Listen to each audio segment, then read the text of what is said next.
What's up, Michael?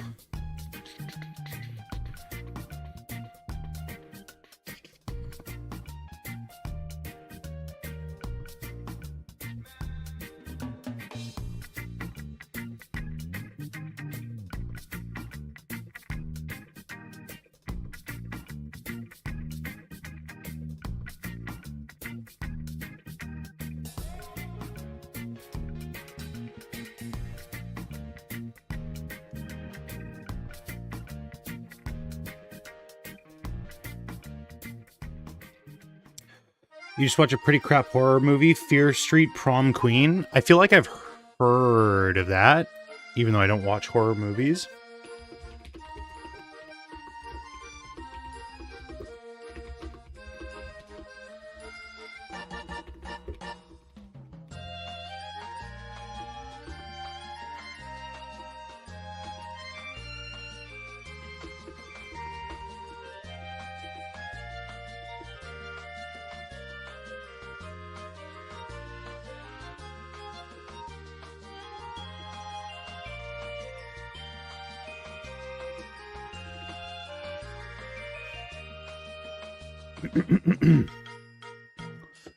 Okay. We're gonna get started here. Let me just get my post posted. Let me get my shit going. Hooray, hooray.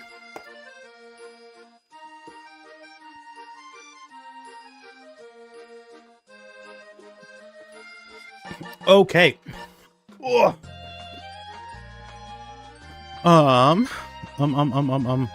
Invincible. There's an Invincible trailer.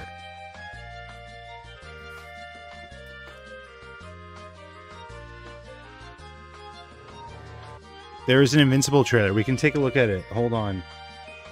I just want to get, how do I, is it this? This? That's the one.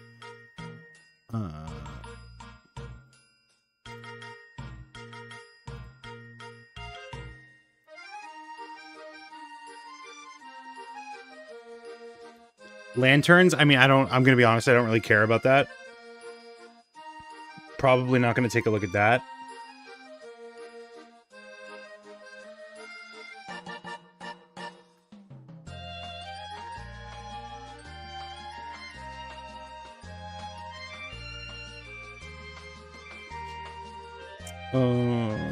Where is my music playing from? Here we go. Okay. Is this... I want to make sure that that's the right... close enough. Leave no one alive. However strong you think you are, Thrag is stronger. Thrag's death is the only thing that matters. They will shatter before our strength, our devotion, our vengeance. Okay. I mean, looks pretty good. I'm surprised. Like, this is just a teaser. It's not like a full trailer. So they didn't get the spicy animator back, if you will. But we might see a full trailer for this coming soon. Looks pretty good though. What was the last thing that happened? I remember this might be spoiler for season 3, but like the last thing, it was Conquest, right? Conquest was the last thing to happen.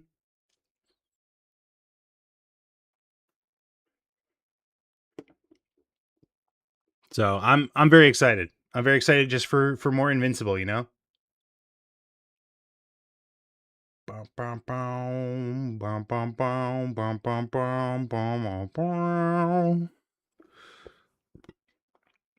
Decided he's not holding back anymore. Sure, that's what he tells us.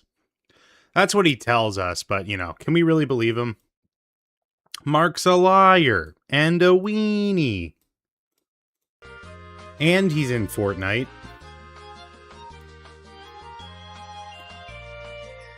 I don't think you should trust anyone who's in Fortnite. Nope, that was Minecraft. I meant to hit crit up.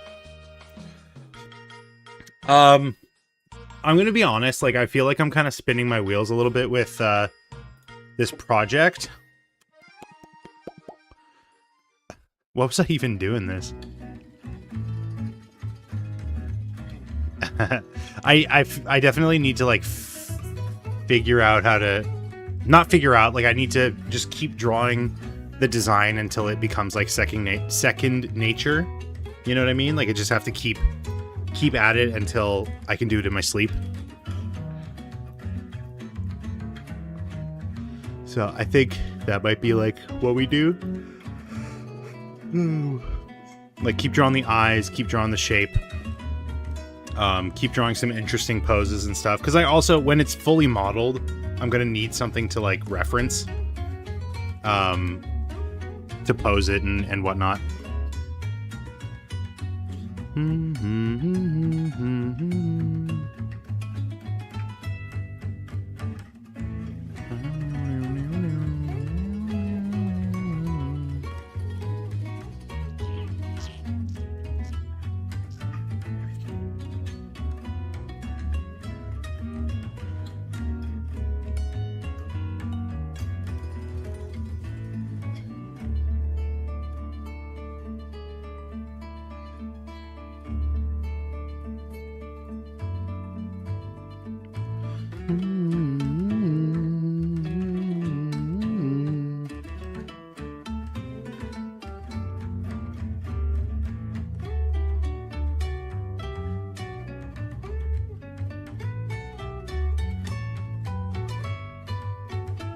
There we go.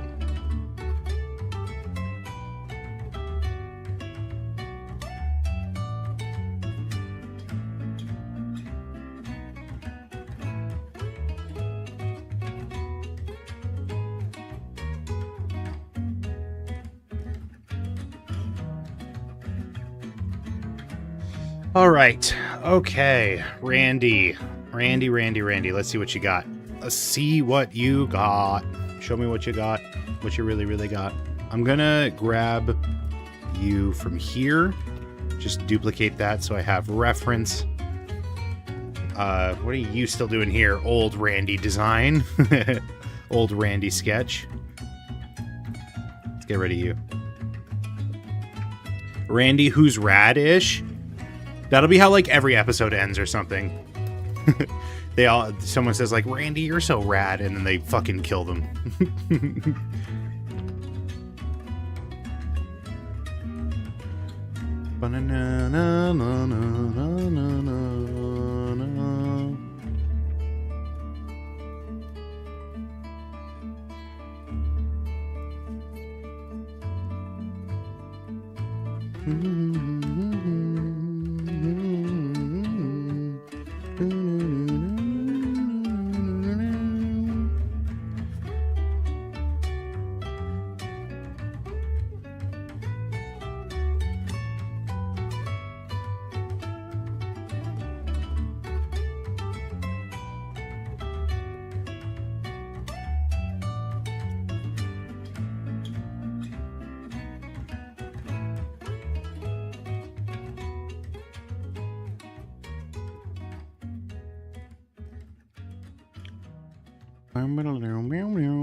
I mean, it's not exactly the same, but we're experimenting here. It's all in the name of experimentation. We're learning about ourselves and our bodies.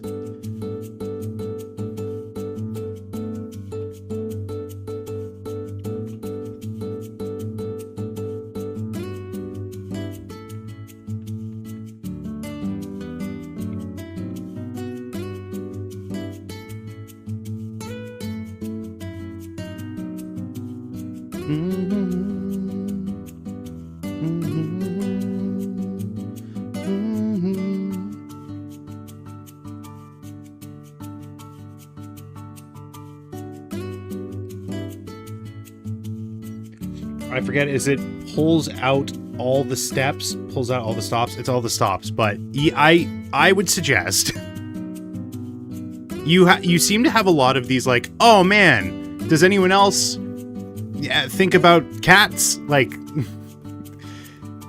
the answer is usually no. We're not Google. We're not a survey. You know what I mean? What's up, Stefano?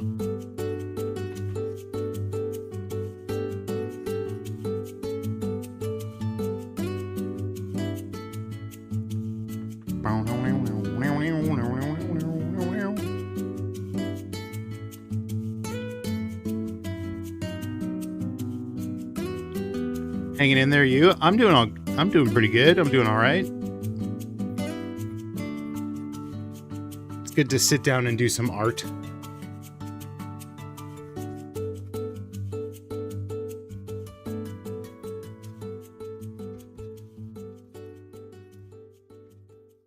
I like it because it's I always beat myself up. Any like off moment I have, I'm like, fuck, I should be doing art. And then I actually sit down and do art and I'm like, I don't want to do this right now.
Only ask questions because I like feeling like part of the community. I would recommend you consider other people's feelings as well, because maybe not everyone enjoys the probing. And it's very strange that this is constantly a discussion.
Oh.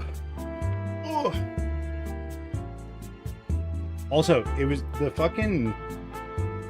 botting last time was so strange. I ended stream last, it was like Monday. I was doing Hades 2, and like normally I'll have a couple people on the YouTube side, and like sometimes they'll be chatting. Like Stefano just said hi in the chat, and you know, we've got like a couple people sitting in here. But on Monday, there was 15 and no one talking, which usually indicates that it's just like not necessarily real people sitting and watching. So, I mean, I would love to think that it was real people, but to me, that seems like something strange was happening there. It's not the first time we've had like botting like that. It's just very odd. Like, why when I was playing Hades, of all things?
Hey, welcome, Mac and Cheese. Great name. How you doing?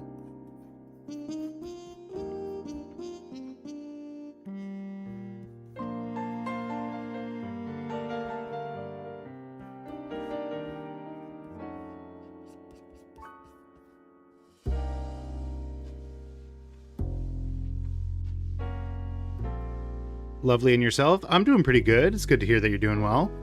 Have you been here before, or is this your first time? I know it's your first time chatting, but maybe you've stopped by. Do you know what we're up to here?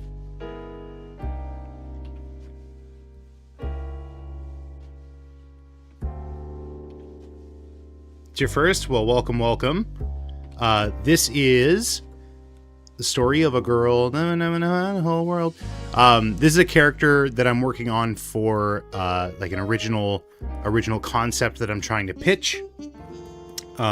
This is a character. Their name is Randy Radish. They are going to be a mascot character for a series of animated edutainment content to teach lessons about like kitchen safety and food and etiquette and all that fun stuff. And I'm hoping to pitch this. So right now I'm just working on character design, as you can tell, from not just this. I've got, well, not that, but I've got plenty more stuff. Love that so much. Hope your series goes well. Thank you. Thank you. I mean, we're still very, very, very early in concepting, but I'm having a lot of fun working on it, which is, you know, it's like 80% of the job. So I'll worry about the other 20% later.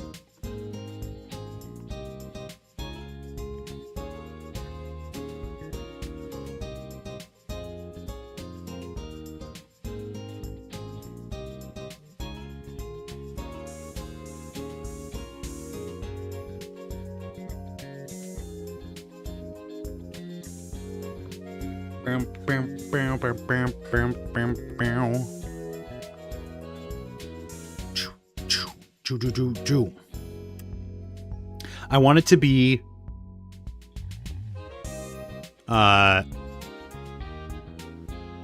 to be like Bluey in the sense that it doesn't suck for adults to watch. Because like while the intention of this is like food education for kids, like it would be cool if it could also potentially be just like content to watch at home. You get that? Yeah. There's too much. I have some very young nieces, and there's just like too much stuff that they get into that's just like, I do not want to fucking watch this. One of my nieces is like super into the Alvin and the Chipmunks series, and it's just like butt ugly and like probably not good. So, you know, I would want to make something that I would want to watch with my nieces, right? So I feel like that's kind of the goal.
She has a knife. Look out! What do you have? A knife! No! Cute. Someone's cuting onions here. All right, now here's the crux of it. The first episode that I have like kind of planned is about like a chopping technique called the bear claw. We teach this all the time. It's about like holding the knife or holding the food safely so that you have a good grip on it, but you're not putting your fingers in the way. So I'm trying to like see if I can convey that with my drawing.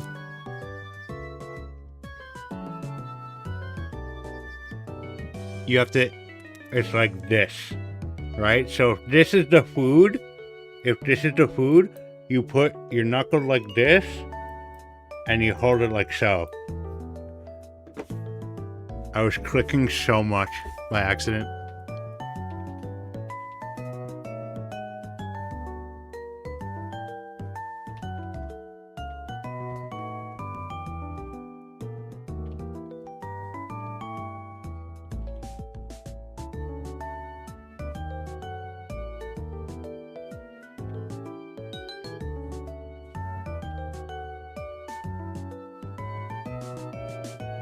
Okay, I made this hand too small then, if that's the size of the other one. What do you have? A knife! No! That's permanently in my head because, again, my nieces will very often, like, without us knowing, just, like, grab something. And it's very often a knife.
Also, you always cut on the cutting board. That's what we tell the kids.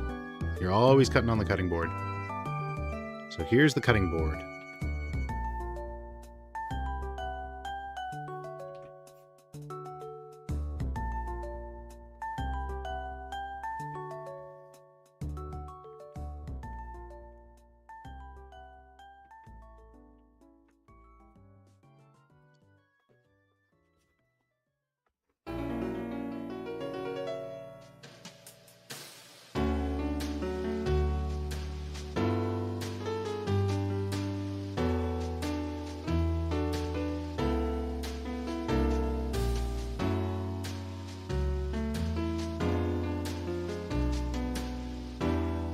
She should really be wearing a hairnet. Maybe that'll be an episode as well, an episode topic.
I mean, she's cute in onions. Maybe she's tearing up a little bit. Okay. What else? What's another, like, kitchen thing? Non-slip shoes. Oh my god, what if I did, like... What's the fucking, like... Let me see if I can find, like, a picture of Sonic where he's, like, posed, showing off his shoes.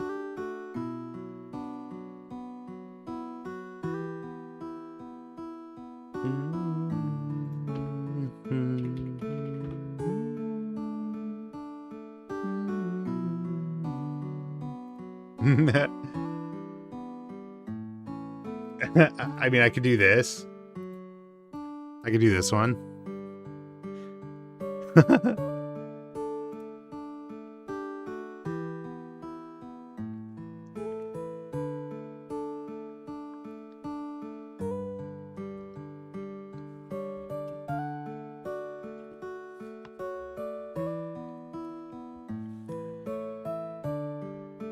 What do my non-slip shoes look like? Non-slip shoes. Skechers.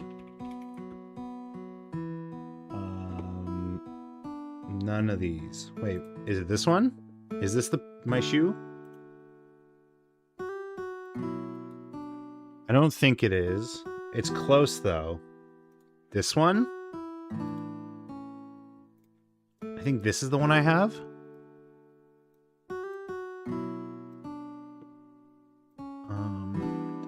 If I saw the sole, it would really help, like the insole. Mine's got a red insole. This looks like my shoe, which is the same as this shoe. That one.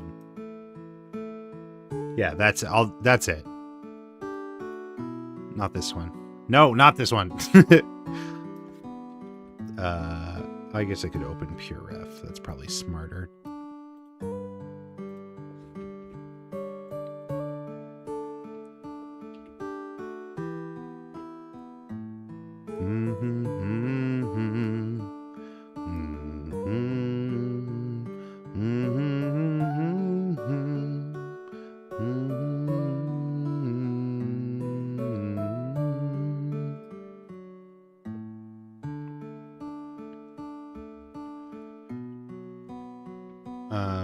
Now the problem is I don't know what the sole.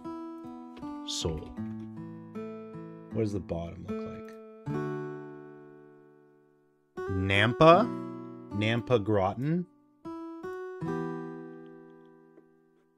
I guess this.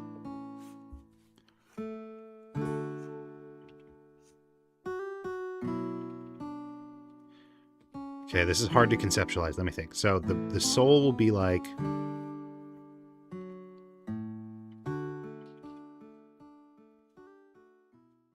that.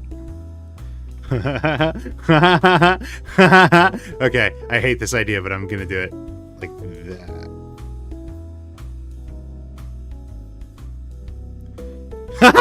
that. Okay. I can picture it, which is really cracking me up a little bit. Like that, and then it's got like a bit of a border around it, like that, and then it's like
that's so dumb.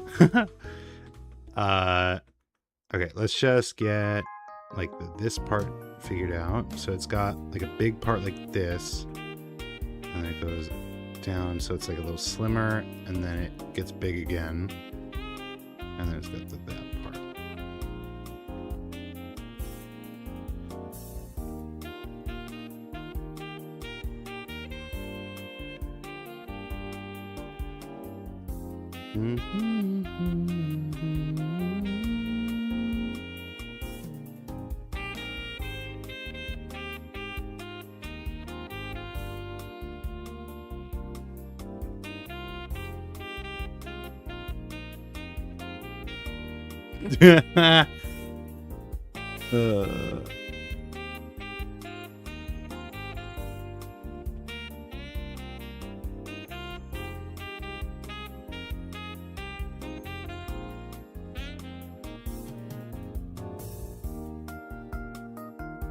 Hey, what's up, CFAB? How you feeling?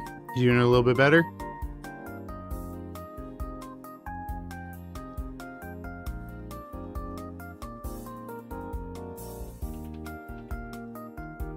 Recovered? That's good to hear.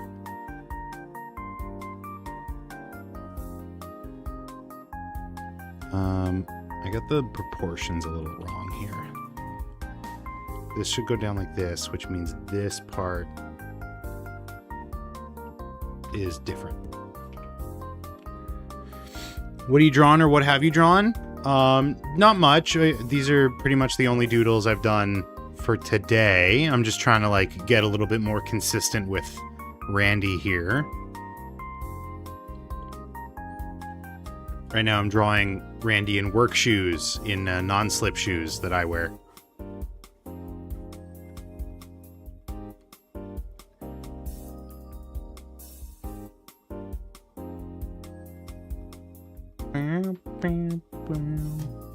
You also wear non-slip? Do you wear them for work?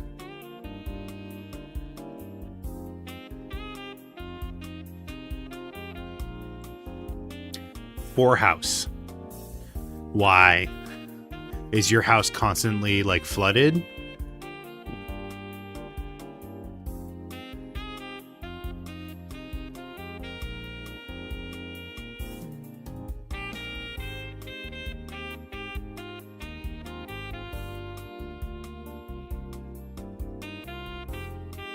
Whenever you mop the house, it gets slippery.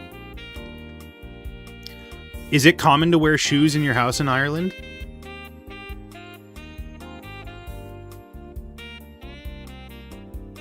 Yes? Interesting. Because we don't really do that here in Canada. Like, I'm not wearing shoes right now. Why does everyone ask that? Because it's pretty much just America. You've never done that? You've never worn shoes in your house? Is that not a common thing in whatever part of the States you're in? Because, like, it is a thing in the States. Very much so. Almost never. That's how you get shit dirty. It's so common. There's a Family Guy joke about it.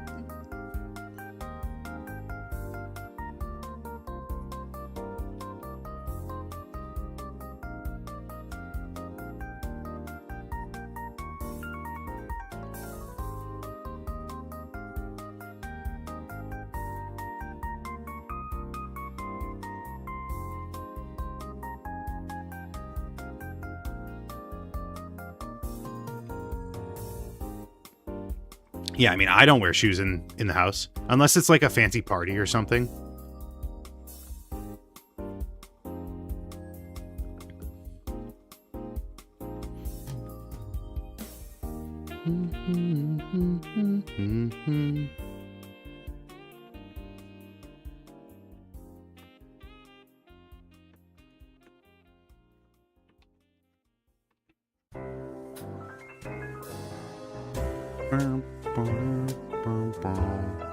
I'm doing a leg first design. I'm gonna get ripped on by the artists.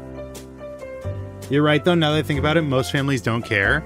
I mean, it's not that they don't care, it's even like, from what I've seen, it's like they think you're strange for not wearing shoes. But I don't know, I don't go to America all that often.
This ankle is very funny to me.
Oh, you know what? Now that I'm drawing this, it makes me realize I should probably draw from the back. What the hair looks like from the back.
I do have to pick one of these to just like render because I haven't done that in a while.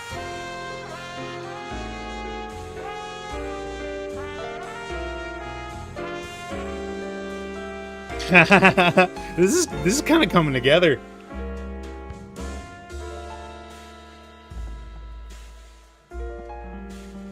Oh.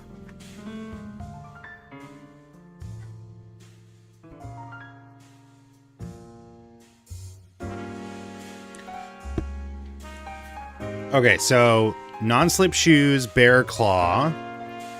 What other lessons was I thinking of doing? There could be like something about placement in the fridge. How you're not supposed to put meats and contaminants on the higher shelves.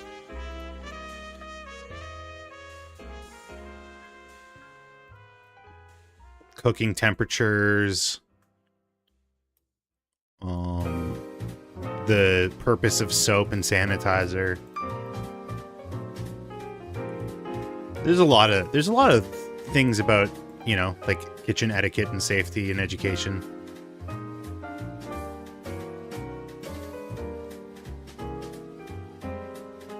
This one's fucking killing me.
Bum bum bum ba-dum bum bum ba-dum bum bum ba-dum bum bum.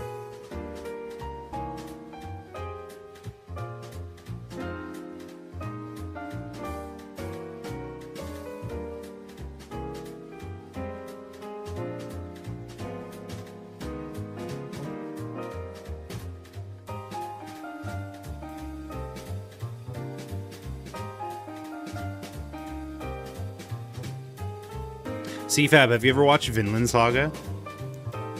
I feel like you'd be into it. Based on very little. But I'm enjoying it a lot.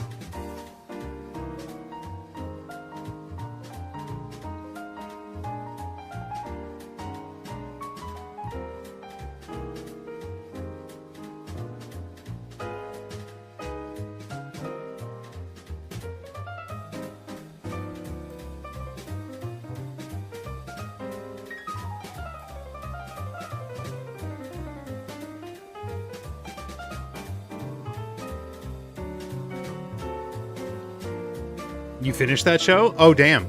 No spoilers. I just finished episode 20 of the first season. So I've still got a ways to go. And then I'm going to watch Baki, and I have to get re-caught up on Jujutsu Kaisen and Frieren. I was only like... I think I'm only like a couple episodes behind, but like I kind of dropped it. Not dropped it, just like stopped being as diligent about watching it weekly.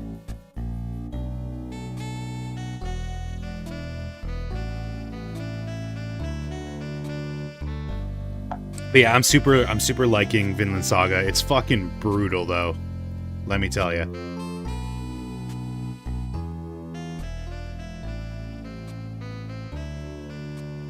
It can get a little rough.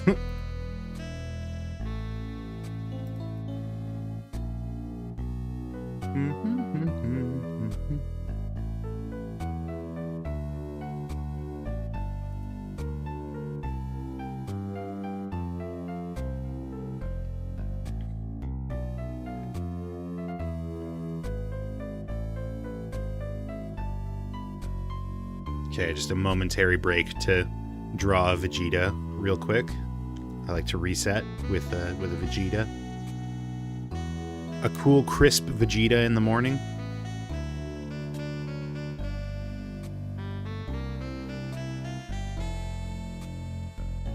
Recently started this boxing anime, Hajime no Ippo, after a couple of misses in new anime. Have you seen it? No, but I've gotten, like, I know of it, and I've gotten lots of recommendations for it.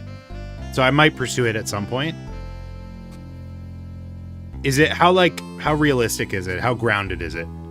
Is it like early Baki, or is it like later Baki? Because early Baki is like pretty grounded. You know, he like goes and fights a bear or whatever, but like, it's still, you know, within the realm of understandability. Never watched Baki? Okay, well, if you finish Hajime no Ippo and you're like, what, that was really good, but I really wanted it to be a fever dream, then like, go push through Baki the Grappler, because you need the backstory, and then watch Baki Hanma. Oh my god, it's crazy.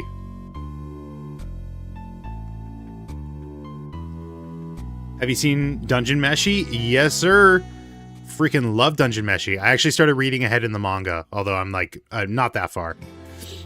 But yeah, I love Dungeon Meshi. Dungeon Meshi and Frieren are the two pieces of high fantasy that I'm like, okay, maybe there is something to this genre. Because I'm not like super into high fantasy like Lord of the Rings or Skyrim. It's fairly realistic if I had to say. Have you seen Black Butler? No, I have not. What's it about?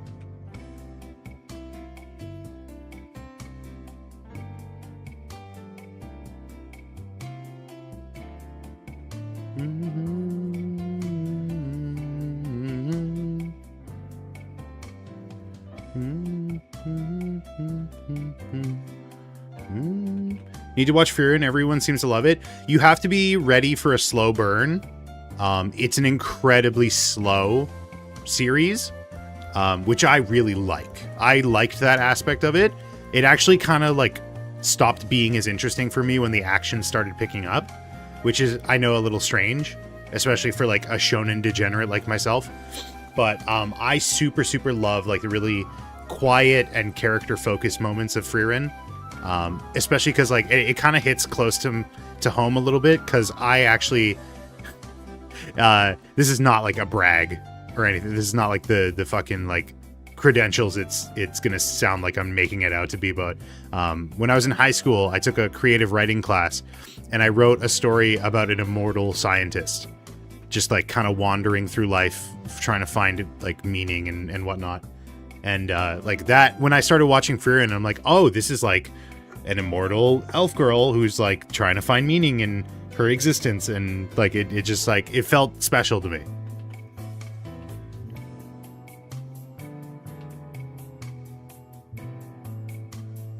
This is probably the worst Vegeta I've ever drawn, but whatever. You gotta, you know, sometimes you have ups, sometimes you have downs.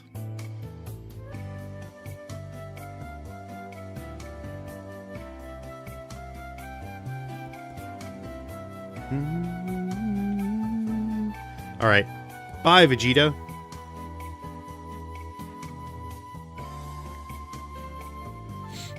It's about a rich kid who gets Satan as a butler, very character driven, if you say so.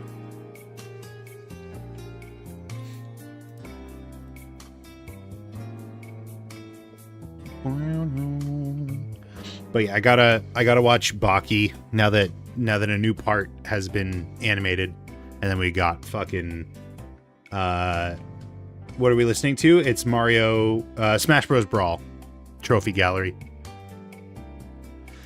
What was I saying? JoJo's is coming soon. JoJo's coming back.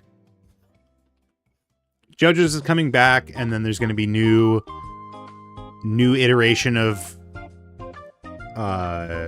Ghost in the Shell by Science Saru. Oh my god, if you haven't seen the teaser for that, gorgeous. I'm so excited for Ghost in the Shell. I actually, like, I don't know anything about it aside from what I heard is that the manga is like actually pretty funny. It's like kind of comedic. So I'm excited to see how Science Saru handle that. I don't need these shoes anymore. They can go away. Maybe Soap. Maybe holding like Soap and Sandy.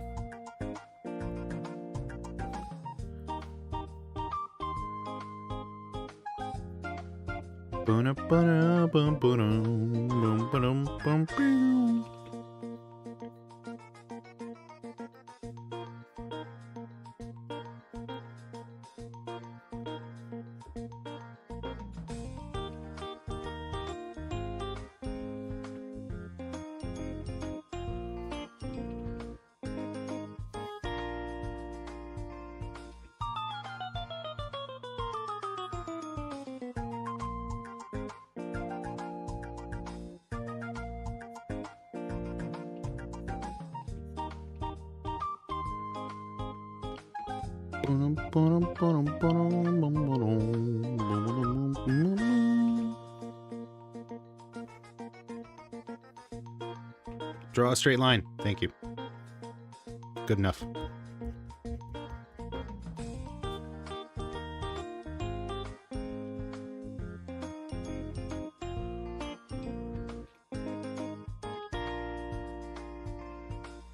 I forget what like we have like a legal requirement for your sanitizer, and it's measured in ppm, parts per million.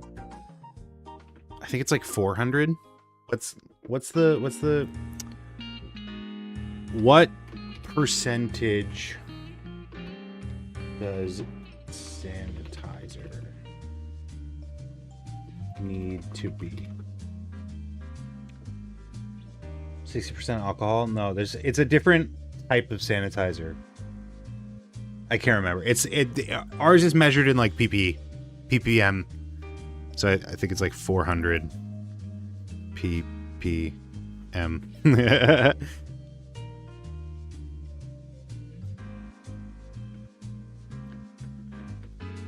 Okay, and then she's holding it like this. Like it's a gun. Hey, what's up, Gab?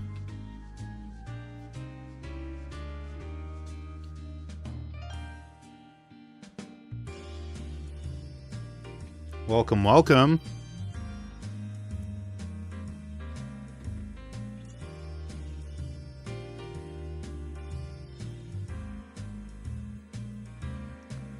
Oh my god. Oh my god. Am I making fucking peak here?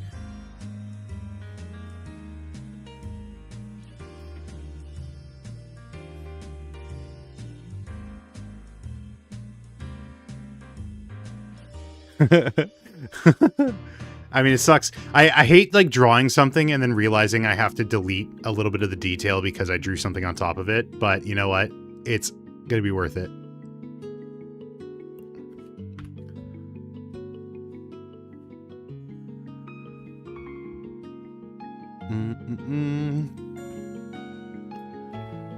What should I play after Hades? What should I play after Hades 2? Hades, no, it's got him. I've started playing Elden Ring again. I'm probably not going to do that on stream just because, like, I want to enjoy it. But I've got Red Dead Redemption 2, Hades 3? Yeah, I'll play Hades 3. That's a great idea. I've got Red Dead Redemption 2. Baldur's Gate. I want to give that another try. Especially now that I've played some Dungeons & Dragons. I want to give that another crack, another go. I feel like I didn't give it a fair shake. Expedition 33. I just got Kingdom Come as well. Oh, I didn't install it. But I just got Kingdom Come. We should look through my library at some point.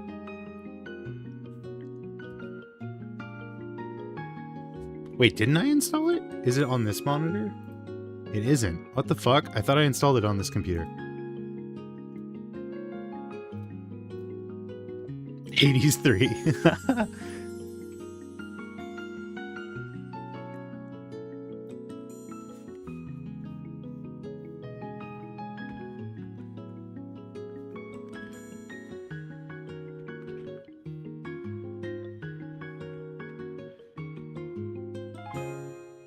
I'm gonna give her arm some like thickness here. Just because of the pose that, or like how big I'm making it look.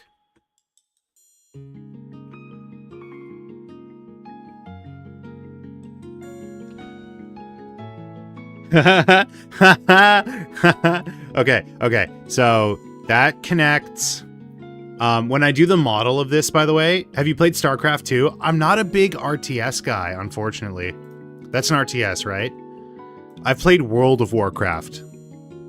That's about the only thing like within that space that I've done, but I know that's an entirely different genre as well. Like it's not the same as Warcraft. It's just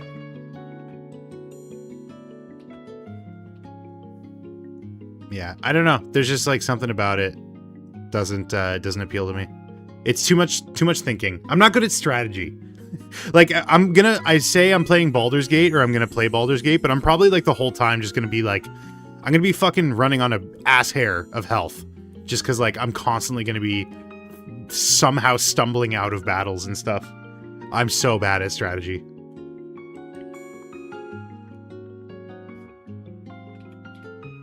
It's why I couldn't pick up Mugenics again. It's just like too tactical.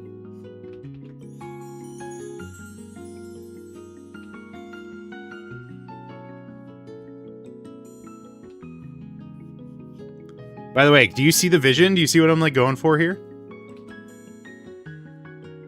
I love strategy games, but I can never play those StarCraft games. StarCraft. Tony Starkcraft. I get that RTS games are not for everyone. I myself am a bit too impatient with them.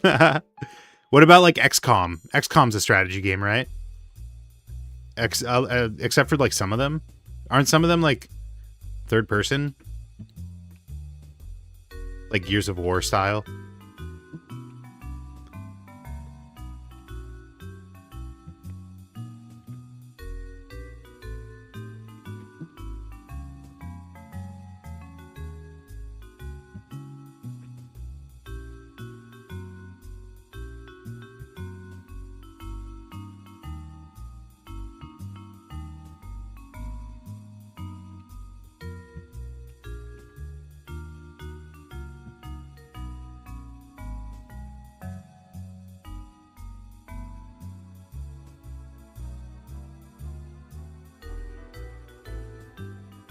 What is this thing? Hey, Tarpool Entertainment, welcome back.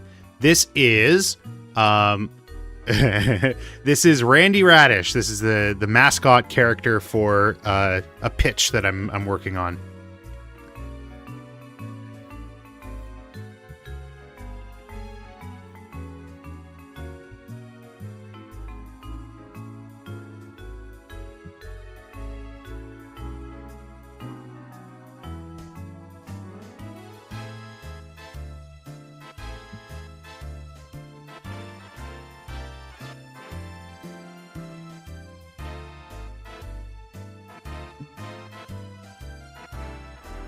I wish I could do pitches. What's holding you back? What's stopping you? Is there any like story or like let's say game, TV show, or movie? Is there anything within those fields that you've wanted to work on or wanted to make? Or here's the big thing: is there like a gap in the market that you feel you could fill? What do I mean by that? Is there have you ever like watched a movie and been like, I liked I liked that movie, but like they could have done this and this differently, right? Or they could have done this and this. Do you have like your own idea? Why am I doing the Sonic shoes? I was just instinctively drawing the Sonic shoes there. I have many ideas from books, shows, and movies. If you're comfortable, go ahead and share one, and we'll work on a pitch. We'll work on your pitch together.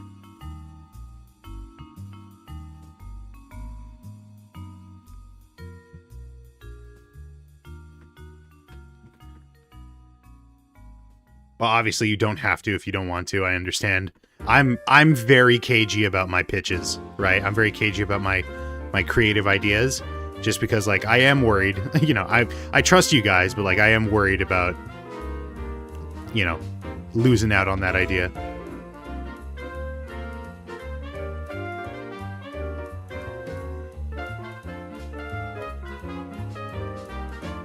Dinosaurs? Okay. What do these dinosaurs do? Or where are these dinosaurs? That's something. We're getting somewhere.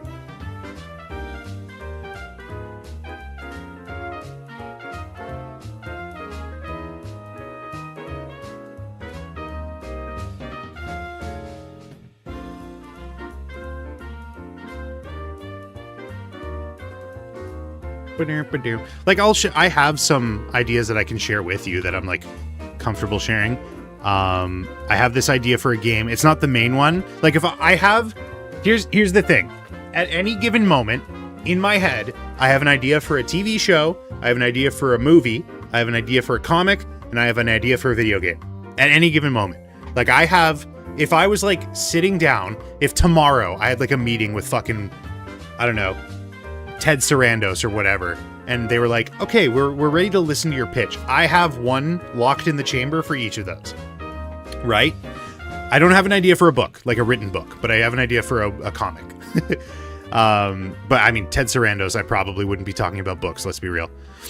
I have like a main one of each of those, but I also have like written down, I have tons of other ideas, right? So one of the game ideas that I have is it's like an RPG, kind of like a Skyrim-esque game, but within the game itself, like the lore of the game, you inherit or you find a copy of this game at like a drive sale or something like that. Like it's a secondhand copy of the game, and you are learning about the previous owner of the game based on the way that they completed missions, or the way that they designed their character, or the way they interacted with the NPCs, stuff like that. So you're like learning about, you know, maybe their past, maybe they have like an in-game journal or something like that, and you're reading like the journal, or like you found out that they were like kind of an asshole to some of the villagers and whatnot. So it's just like on top of, because the idea is it's a pre-owned game, so like the main mission of the game, the main storyline has been completed,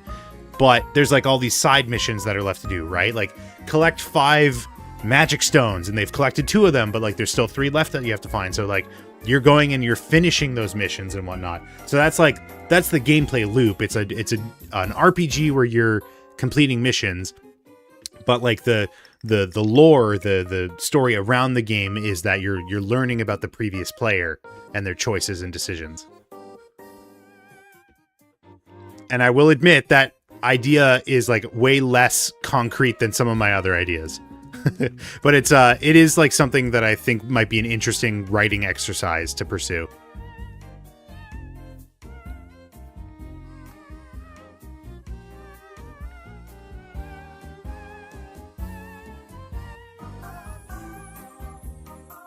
Does that make sense? Also, have a good night, Stefano. Thanks for dropping by. I get very passionate about my story ideas.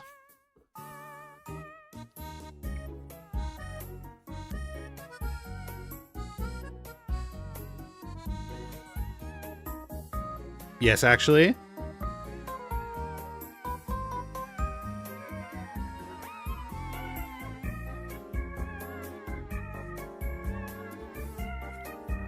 Well, here, let me pull up my list and I'll see if there's anything else.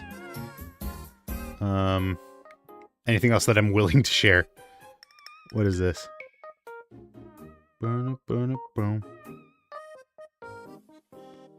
One more thing before I leave. You just like me for real? I feel like all creatives do this.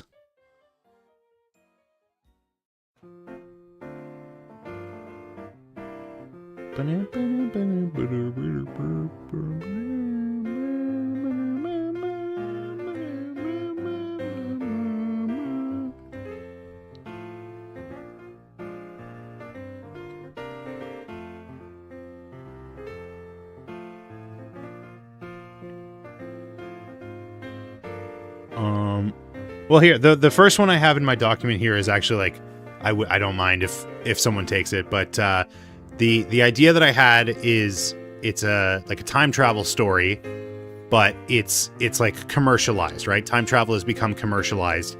Companies will sell like vacations, but like instead of vacating in like the Maldives or whatever, it's like vacation in the 1500s or whatever, like 1500s England. And like they sell it on this premise of like you travel to a time and you can just like be like a modern person in the past and whatnot. And all these like time tourists, they essentially like they're fucking everything up, right? Like they're going back in time and they're like messing shit up. And it's the time travel logic of like it's creating a different universe every time you time travel. So all these different universes like come together and they do a class action lawsuit against this company that offers these time travel vacations. That's literally the first idea I wrote down on this document. That's one of like several dozen. But like I said, that's if that gets taken, it's fine. I'm probably never gonna make that. I wrote it's like the word for word what I wrote is time tourist fucking up different timelines, massive multi-dimensional class action lawsuit. That's all of it. That's everything I wrote down.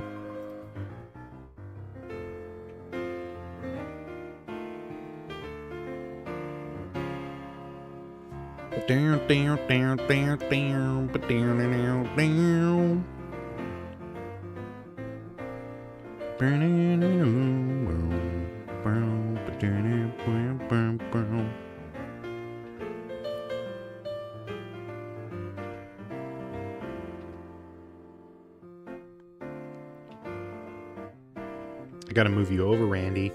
Randy. There we go.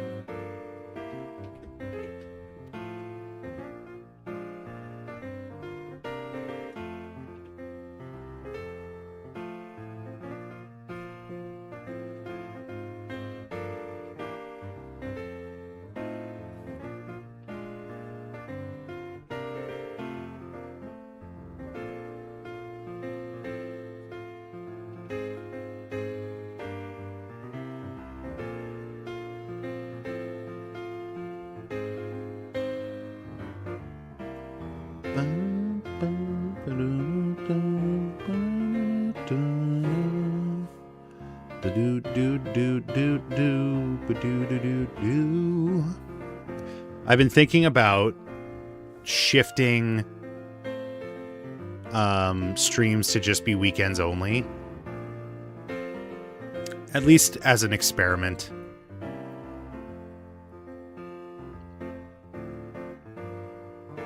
So we'll see if I even end up implementing that, and if I do, we'll see how that ends up going. But my hope is that, like, because, you know, lately I've been doing quite short streams on the weekend anyways, like the same length as the weekdays.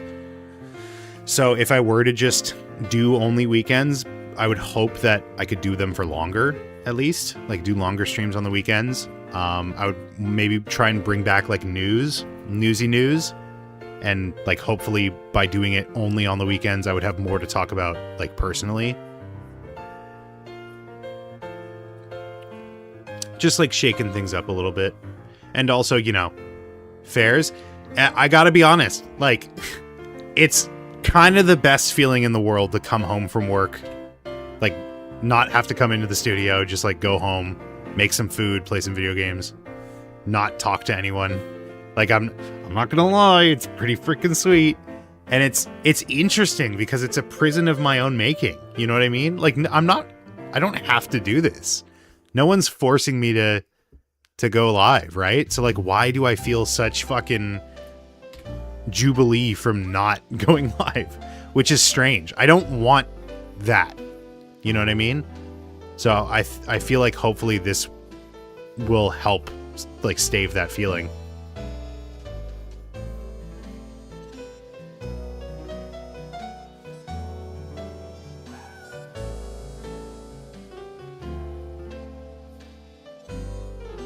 But that means I'll probably end up sounds much healthier. Yeah, I mean, it's not like I'm fucking pulling crazy hours right now as it is.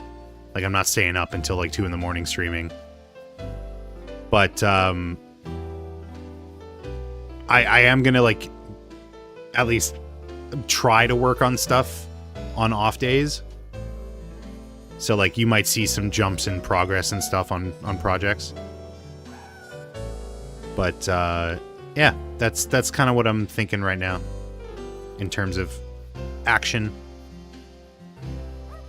I think I want to render this.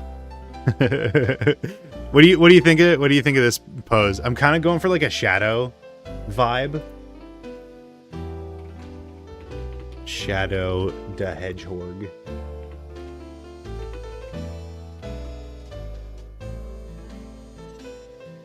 What's the gun pose? What's the gun? He has a gun pose like this, doesn't he? You love it? Doesn't he have a gun pose like this?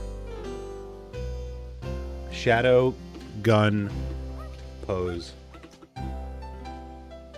Yeah. It doesn't show the bottom of his shoes. I guess I fucked up in that regard, but that's what I was kind of going for. Just in my head. I guess the problem with like being a mono body or like her body just being a head is that you can't like twist the body. But I am planning on making like the limbs fully like they're not going to be attached to anything. Right? They can move freely. They can be positioned however. I want this model to have like a good amount of freedom to it.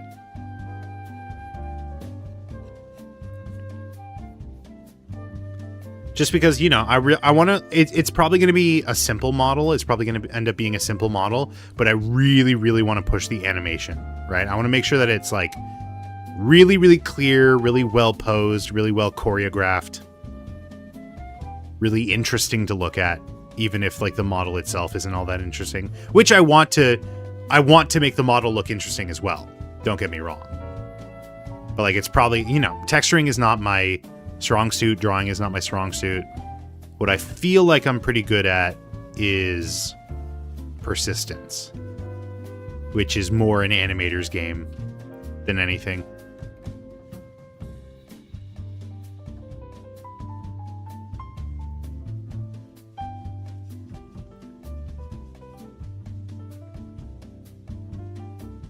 Interesting looks are half of the battle of character dynamics. Disagree. I can make a literal fucking sphere look interesting if it's well animated. Guarantee.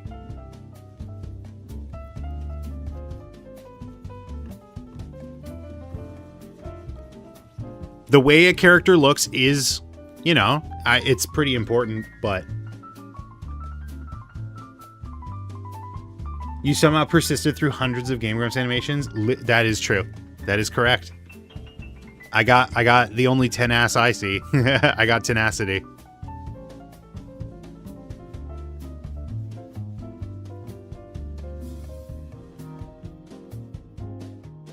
I got perseverance.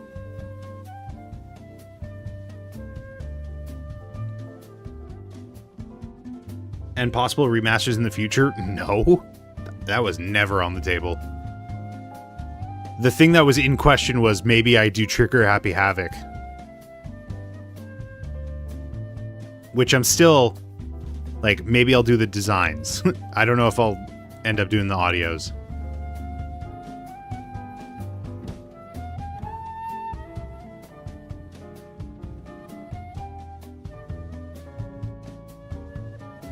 I don't know why I'm putting so much effort into these lines. I was probably going to redraw this anyways.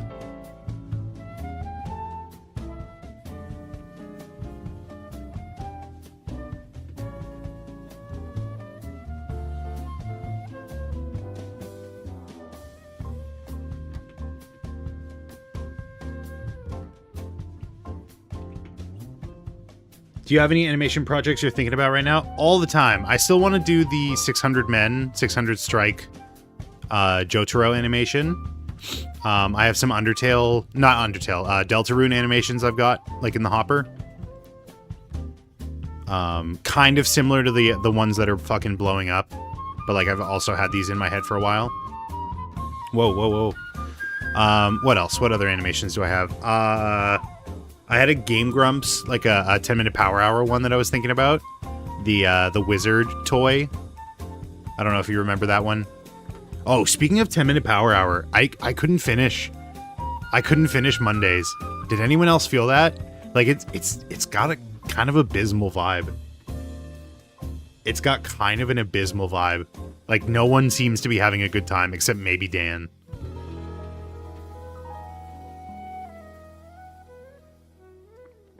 Like, I'll probably end up finishing it, but, like, it did not seem like... Especially, like, Aaron was just, like, so low energy. Which, that's, like, very parasocial of me to say, but it's just, like, I don't know. It didn't feel good.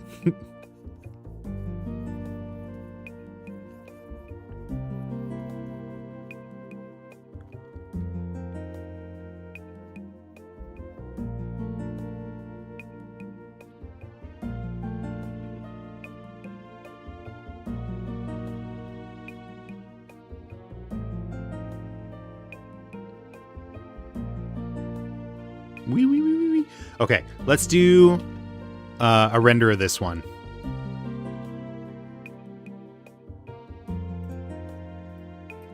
And by render, I mean just, like, lightly coloring it in.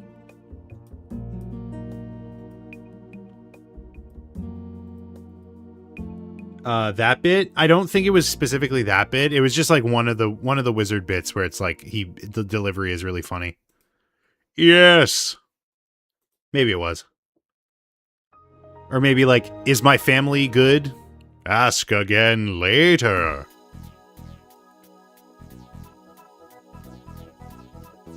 I need a gray cube as well to help with the color.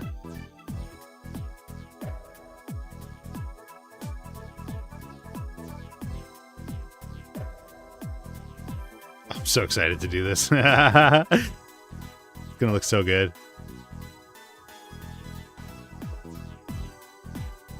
I love the 10-minute Power Hour. It gave me the vibe of Y2 Kids. I do go back and watch that one a lot. That's probably the one I watch the most frequently. That and the Mountain Dew one with Shane and Courtney. Is there anything on this layer? No? The Doom Slayer. The Doom Layer.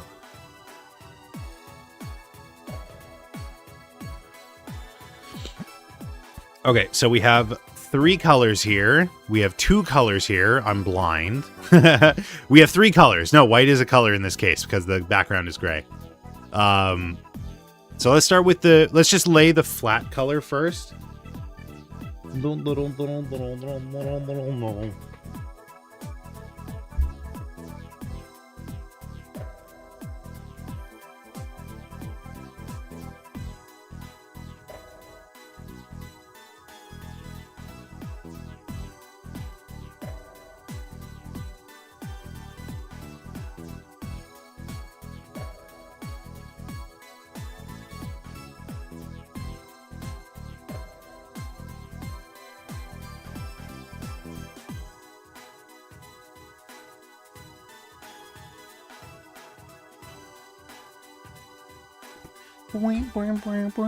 What color do I have? Green. Okay, let's lay it on the line.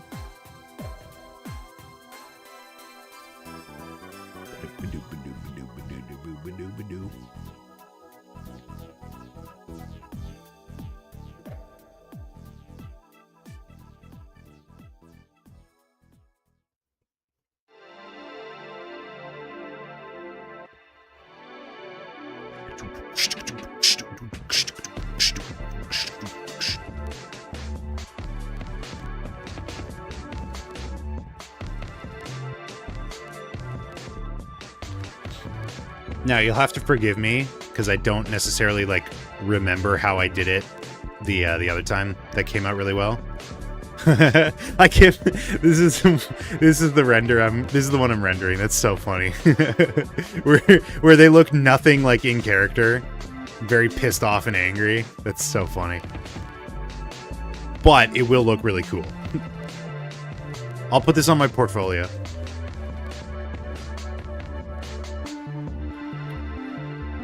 I think everyone should draw their original character as Shadow the Hedgehog. I think that's like a pretty uncontroversial take. If you want to show off your original character, just draw them doing Shadow the Hedgehog poses. Or Sonic the Hedgehog poses. Either. It depends on your neutrality. It depends on your worldview, I guess. If your character has like more of an ambivalent bend, more of a chaos force, if you will.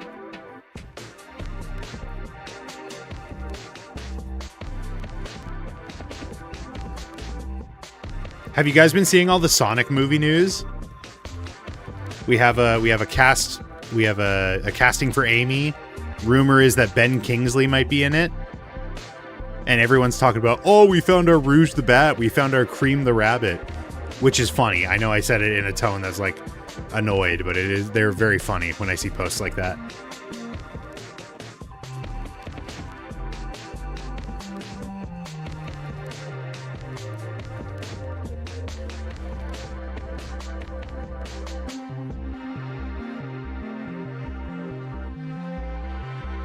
How far down the face should I make? What did I do for this one? Man, I really did do a good job of rendering this one. It's just a shame it doesn't look anything like the final product. Or maybe it will. I don't know. This could end up being the final product. Like around the lips is where I started transitioning it there. This is a very vibrant magenta.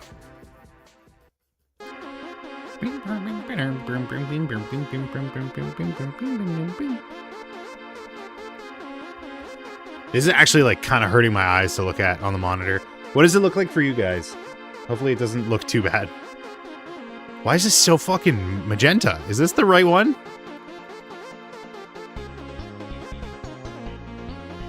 It is. Wow.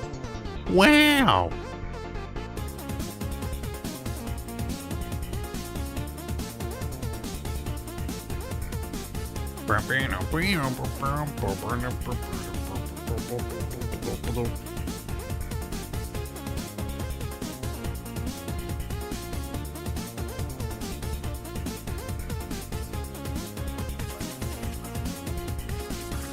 Yeah, it's so weird. I feel such dread, such like anxiety about hit and go live, even though I'm having like a fucking blast. I'm having a really fun time, and I don't know why.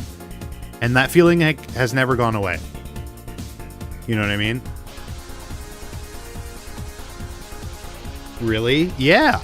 And from what I hear, it's like not uncommon that like streamers will get this. Like massive streamers who make their living doing this will still, I hear, talk about like, you know, it's just, I don't know. There's something about it.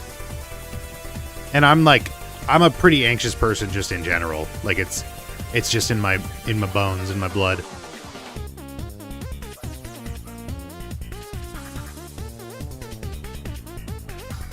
And I wouldn't say it's like particularly about anything either. Like it's not like, oh, what if I don't perform? What if I fuck up or whatever? I don't think it's like tied to anything specifically. It's just like a general, do I want to be doing this right now? And then I hit go live. It's like I've described it before as the same feeling that I get about planes, right? Like leading up to a flight, I'm terrified. I'm like, what? I'm going on a big fucking metal cage in the sky. What am I doing with my life? It's gonna end now because I'm going on a big plane. And then I get on the plane and I'm like, yeah, I'm chilling. I'm fine. I'll just put on a movie or something. So it's like leading up to hit and go live, which I know is not analogous, but like leading up to hitting the go live button, I'm just like constantly worried and like stressed out about it. And then I hit go live and it's all chill. It's all fine. You know, second nature. I guess I'm kind of like a different person when I hit the go live button. Even though like this is just me.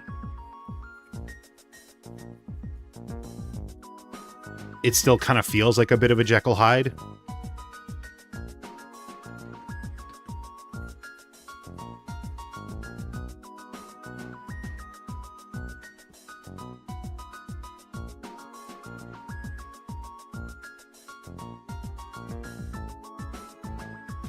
I wanted to do like a paint stroke kind of texture here. So I might have to like bust out a brush that does that.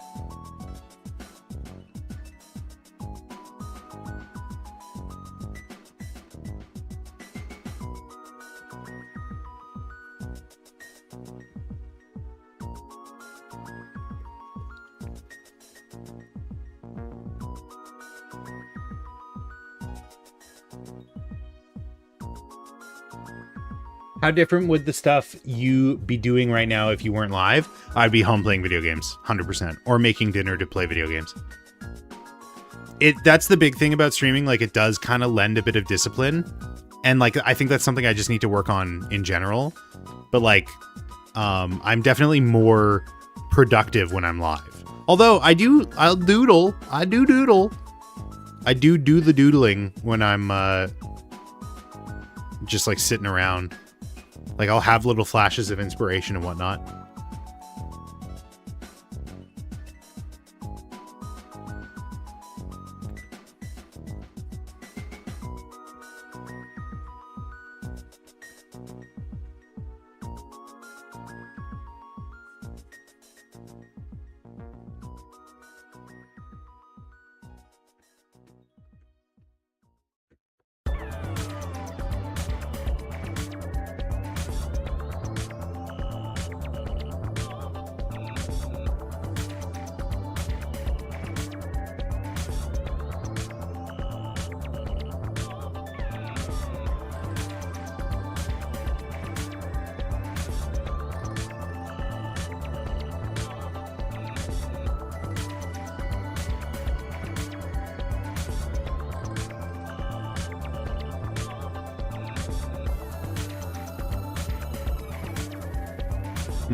Let me try like a pen or like a brush stroke that does more what I want.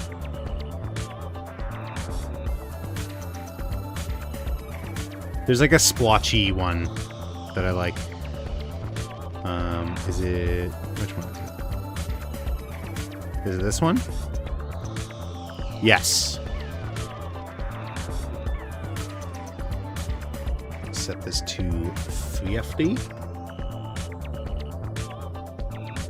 Set this to 10.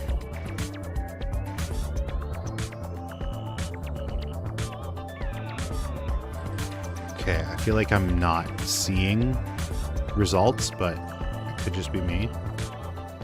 Is 10 too low? No, you can see it. It's definitely coming through.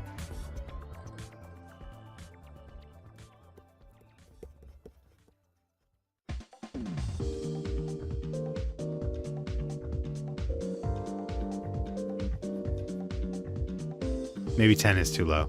Let's try 30. 30. Oh, it's like really big.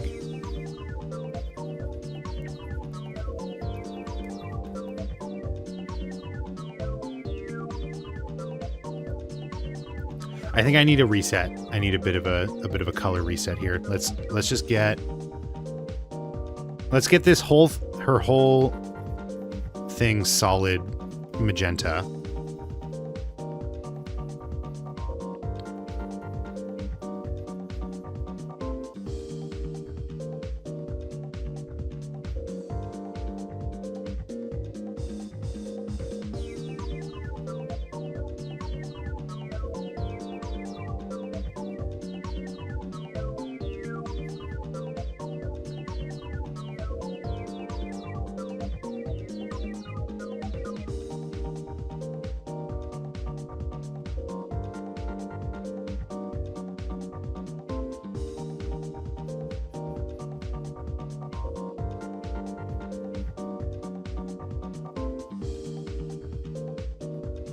vibrant.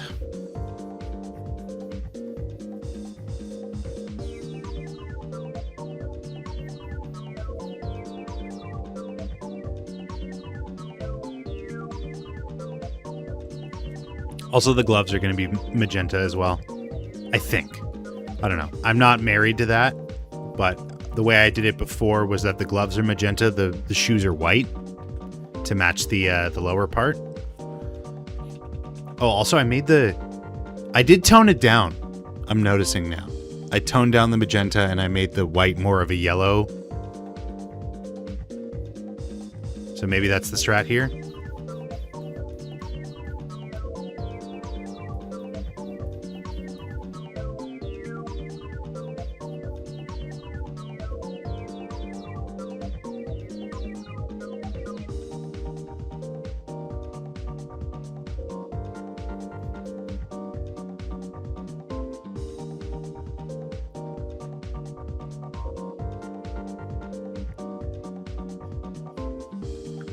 Okay, then let's just grab that.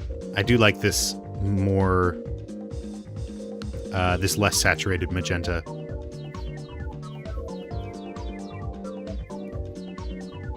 Okay, it's actually not even that much less saturated.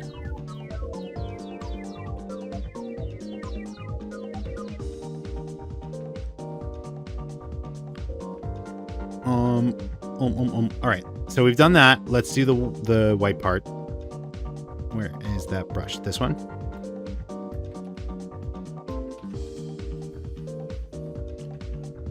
This one.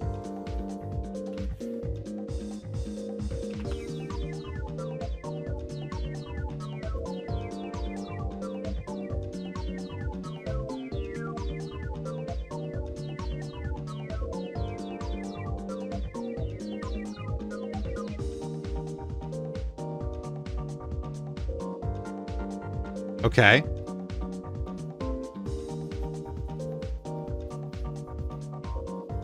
So, I mean, that is like a little bit closer to what I was picturing.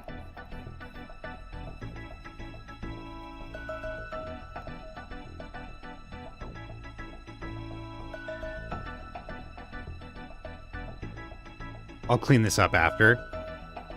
I guess I should have done this with an alpha, now that I'm thinking about it.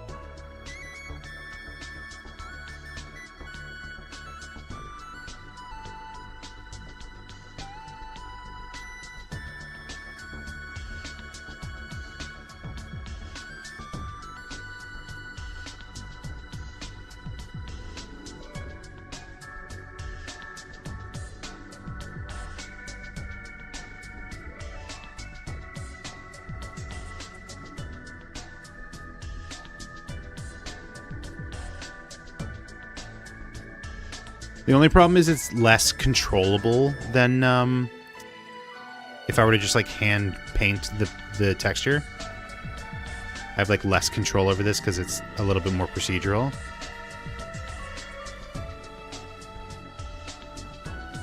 But I can live with that.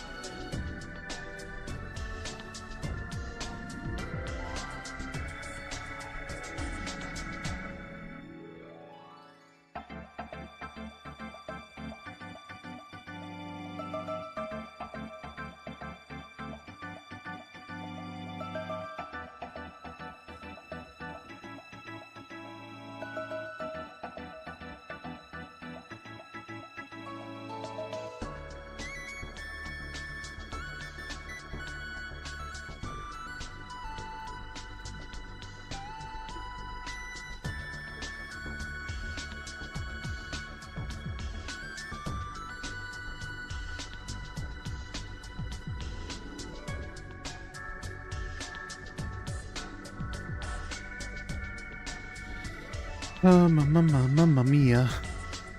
Okay, so that's the white part.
The sanitizer that we use is like pink, so I'll just use this.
Okay, so now that that's the flat part, let's start introducing some interesting parts here.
Where do I want to introduce some stem? Maybe like this.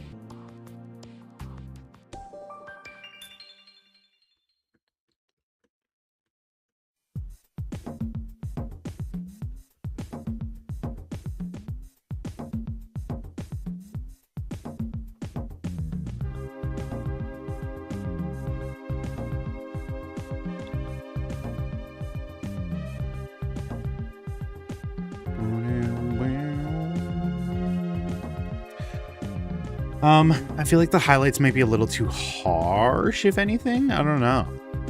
I don't know what I'm feeling. Like it's not flowing as well as it felt like it did with the other design.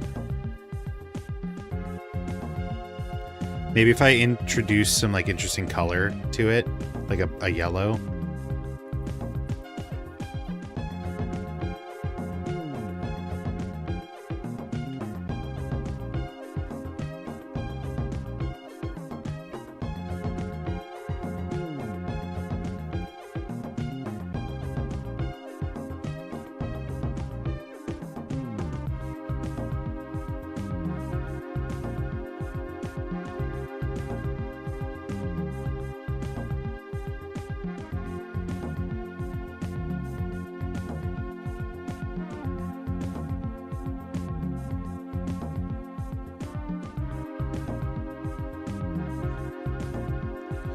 You know what? I think it needs more harsh highlights. More harsh lighting. When in doubt, just push a little bit more into the extremes. I feel like is probably a good call here.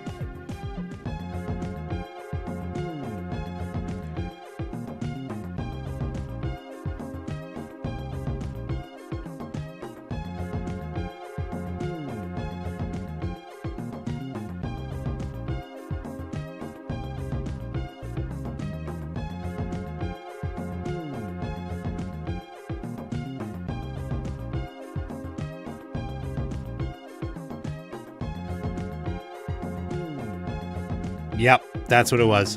It just needs a little bit more contrast, I think. Some deeper value.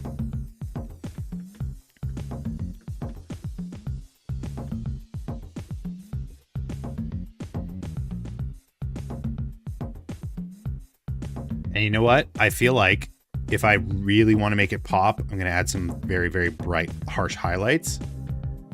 Hell yeah. Oh, this is it. This is what it was missing. This is the juice.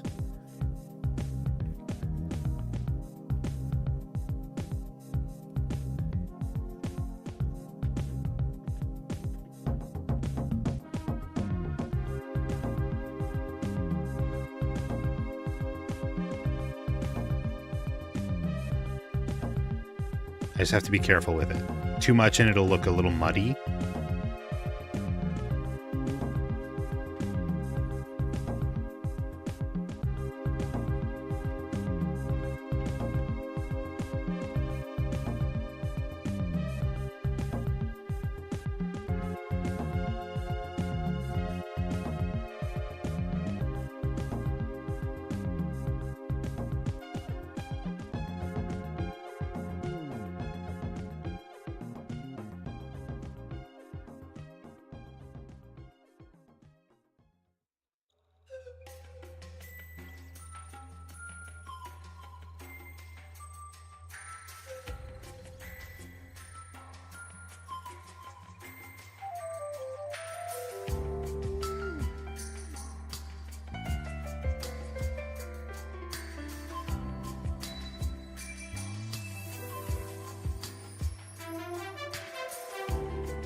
Okay.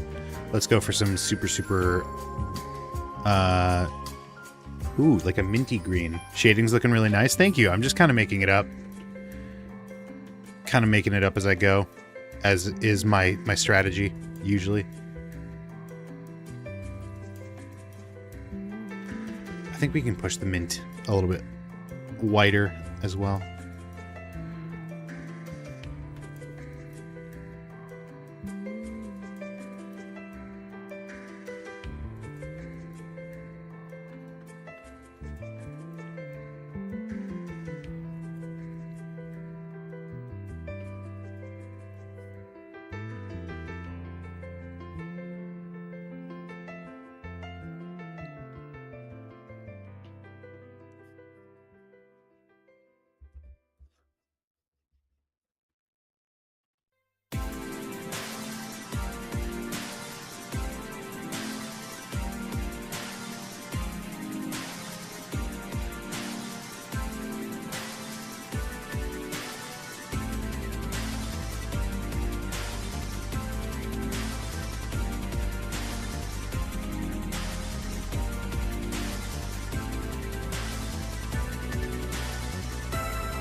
Okay, let's introduce a slightly little darker part.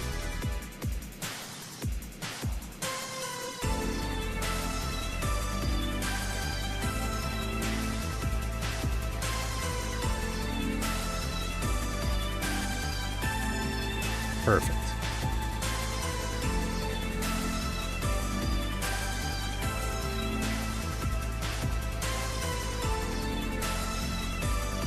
Is this the MC?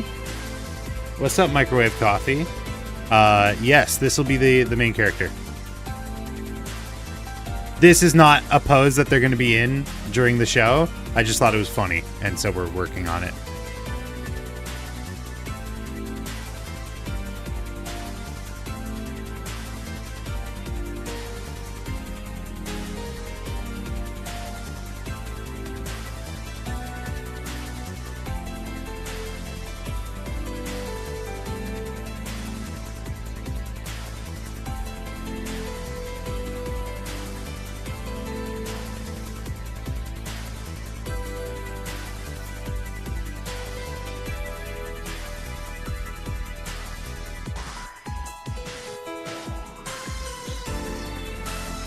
Remember the eyes being larger by a factor of 10 during your sketches? It's cool to see how much has changed. Yeah, I mean, like, it also kind of varies.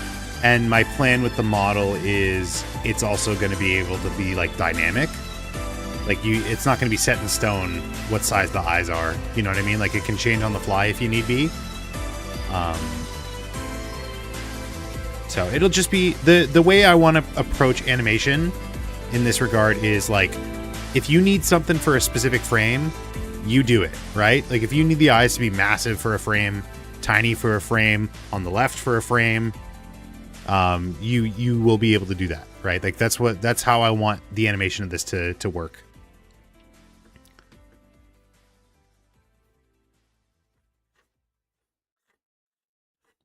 It's all for the clip at the end of the day. It's all for the Vine.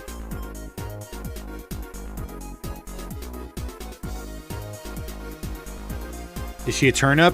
No, we have decided, we have figured it out. It's a radish. This is Randy Radish. But we will still implement Tina Turnip somewhere as a character because it's too good of a pun. He or she? It doesn't really matter. I kind of use any and all. We're still very early in production.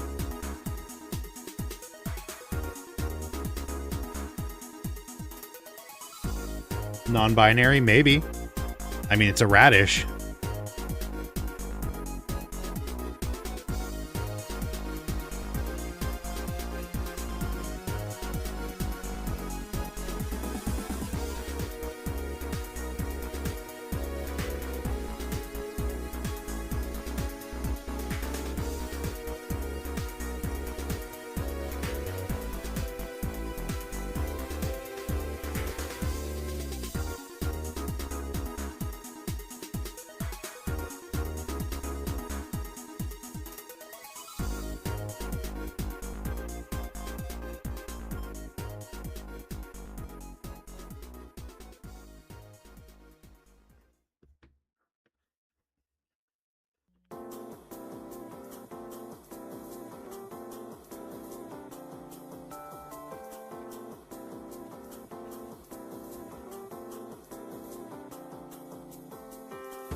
Okay, I think I'll leave the hair like that for now. I might like come back and keep smoothing out different parts of this like I'm doing, but I'm pretty happy with that. I'm glad I kept pushing. Looks pretty good. I like that there's kind of a little face emerging here. Cutting up vegetables, showing how to cook them with zero cannibalistic undertones. I was wondering how you'll tackle that. I mean, I've explained it. I feel like I explained it to you specifically before. But my idea is that they're not actually vegetables. It's easier to think of them as mascots, like in a mascot costume. Do you see that? There's a face here. Like that's the head, and then that's the mouth. And I don't know why I did that.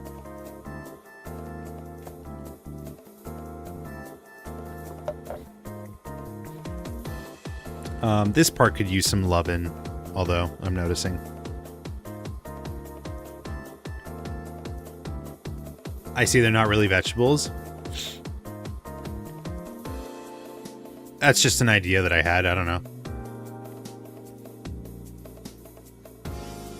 Nothing's set in stone. Nothing's Rosetta Stone yet. Like, that's the thing about pitches. Is like, even if I like present this and it's like greenlit, like it might not end up looking like this at all as the final product. Like, it might be entirely different. The main character might be like a fucking orange or something. I don't know. A pitch is just to get an idea through the door, right?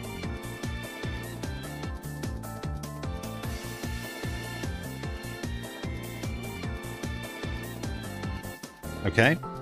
That's the hair kind of rendered. Animal Time. Adventure Time had so many cannibalism bits because the Candy Kingdom. Yeah, but also like there's some more to that because like aren't they also test subjects? There's a whole lot of fuckery going on with Adventure Time.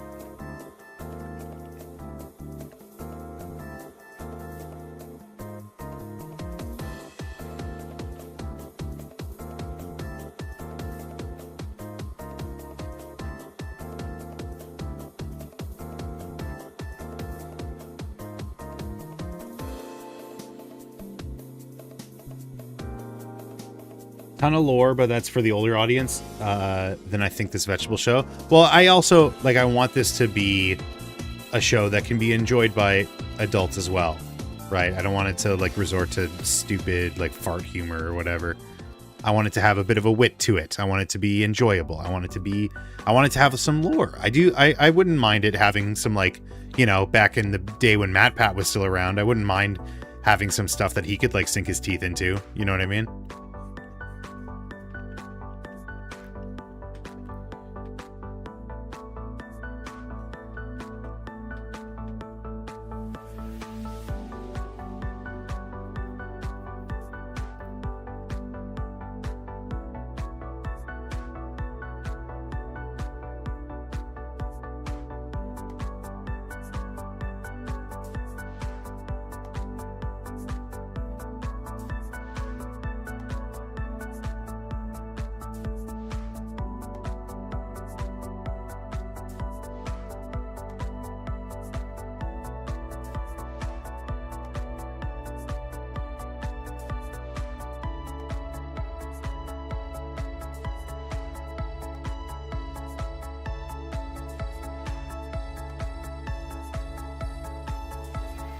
Will this race of vegetables have a war with another race like burgers or something? I mean, if we're talking about lore in the background, maybe as just like an offhanded comment or something. Get into the geopolitics of the world.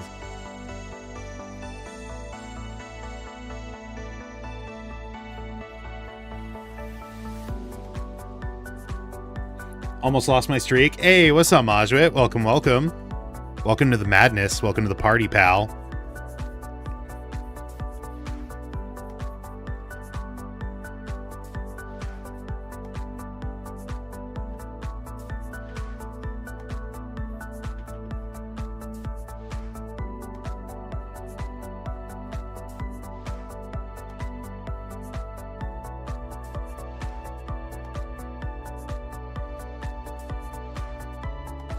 What's happening? Not much. Just doing some doodling, doing some sketching, doing some rendering, having fun with it, you know. Just having a gay old time, as they said in the Flintstones days.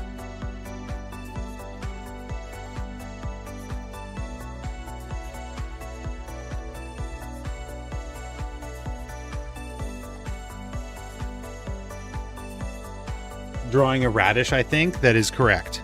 That is correct.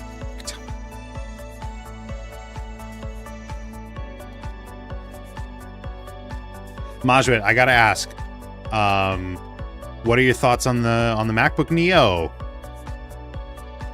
What did y'all think?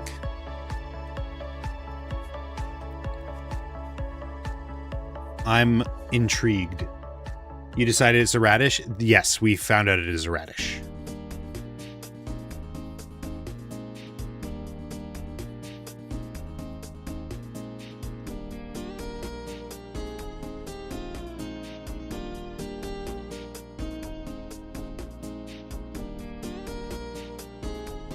MacBook Neo, holy hell. I'm very interested to see if there's a Microsoft response. You're conflicted? Okay, let's hear it. I think I know what your conflict is. Is it to do with the processor? Is it that it's the iPhone processor?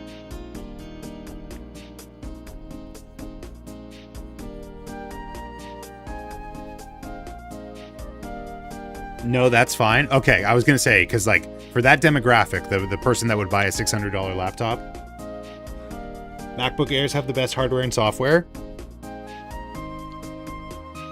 To be honest, the top half just looks like an iPad. I mean, is that different from how the other MacBooks are? I feel like every other generation or so, they'll like change the design philosophy to be more in line with the iPads. Isn't the iPad Air 600 with a better processor? You might be right on that. I don't know. It's been a while. I've been a little out of the game. But what I will say, though, is for the consumer, like for the random customer, because you have to remember, I used to work at a Best Buy. I know how consumers, like the general audiences, work. The keyboard, that's the biggie, right? If you are trying to convince someone like, oh, this iPad, it's more powerful than the laptop, but then you also have to say, but you need a keyboard attachment to it to make it aesthetically look like a laptop, that's going to be an instant no for someone. They bumped the price on the normal Mac Air. This is gonna sell like fucking hotcakes. Let me tell you. Right? It's not for me. Like, this is not a product for me. I want to stress that. Like, I don't like Mac OS as an operating system. Hardware wise, I wouldn't be able to use it for my purposes. Although like as a remote machine, it would probably be fine. You can see it for students. Absolutely. That's the biggest thing. That's the biggest thing. The most common occurrence when I was working at Best Buy was someone coming in either for themselves or for their kid, and they say, I have $500. I need a computer that I can write essays on.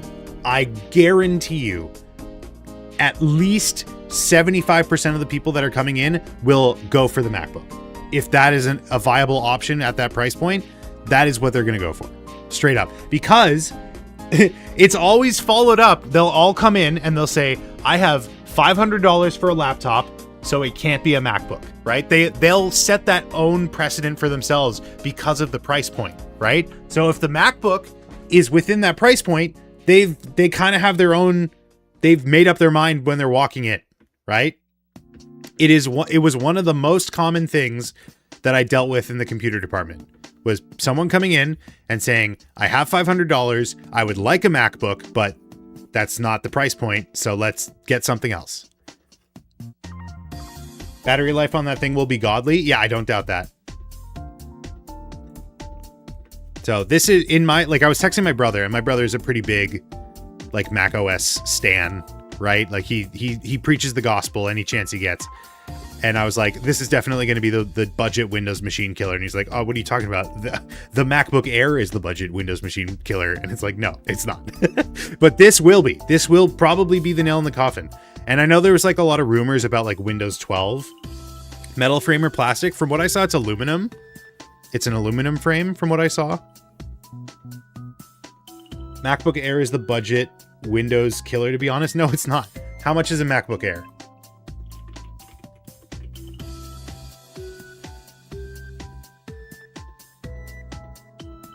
$14.99. That's not budget. But we're talking like 450 Canadian, so like 300 American dollars, right? That's like what most people would consider a budget laptop. Phone processor, giant aluminum frame as a giant heatsink. Yeah. And that's the other thing. It's like, if the salesperson who is selling you this MacBook was stupid and was honest, they would be like, yeah, it's a lower end processor that's in this device. But if you were to say it's the same as your iPhone, like it's the same processor as your iPhone, and they have like a pretty modern iPhone that is very snappy and works well for them, they're not going to see that as a negative. If you don't frame it as a negative, they're not going to see it as a negative that it's got the same processor as your phone, right? If you then tell them like, well, but this more expensive MacBook that's double the price, that's got the iPad processor in it, like you could maybe upsell them that way, but it's going to be a hard upsell. I'm telling you, like most people, it has the same processor as my current phone. Exactly.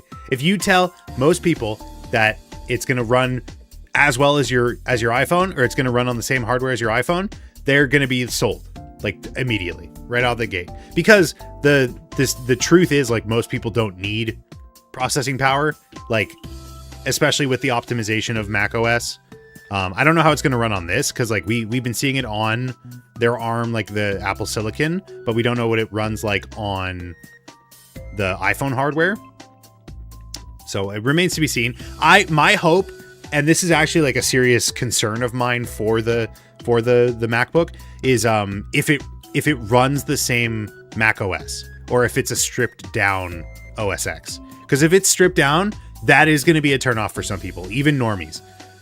There was a thing with Windows, the Windows Home S or whatever, like some of the units had this version of Windows that you couldn't install third-party applications on. You had to install everything through the store.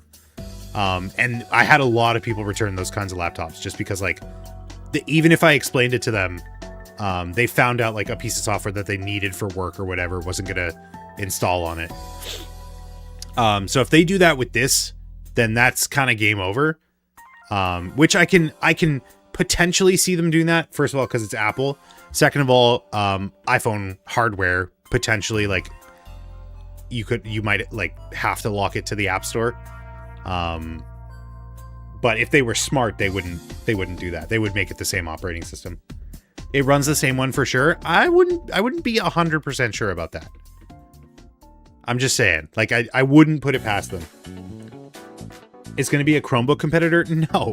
No. If you're buying a $600 Chromebook, you're doing it wrong. Like, that's what I'm telling you.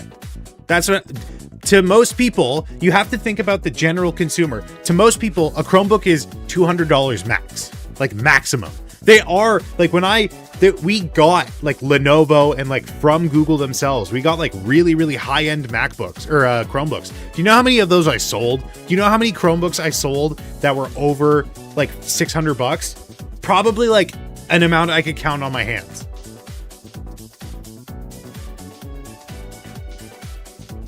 The Mac OS is easier to use for this. I mean, that could be marketing. That could just be like a marketing thing. I would be suspicious. I would be cautious, because I wouldn't put it past them to have like a Windows Home S version of Mac OS, as in like a locked down operating system. I wouldn't put it past them. But it is like, you know, it's kind of wild times that Apple seems to be trying to go for the budget king category. Chromebook for $200. Y'all were not given a Chromebook in school for free. It depends on the school, I guess. Like, my nieces have Chromebooks that they had to buy, but they were also like $150. Like, it's very, very, because, you know, most people, it's the essay writing thing, right? Like, someone would come in and say, like, I need a laptop for my kid, right? Are they gaming on it? No. Are they rendering on it? Are they animating on it? Are they doing art on it? No. Are they doing graphic design on it? Are they doing like vector or motion graphics? No. What are they doing with it? Oh, they're watching Netflix and they're writing essays.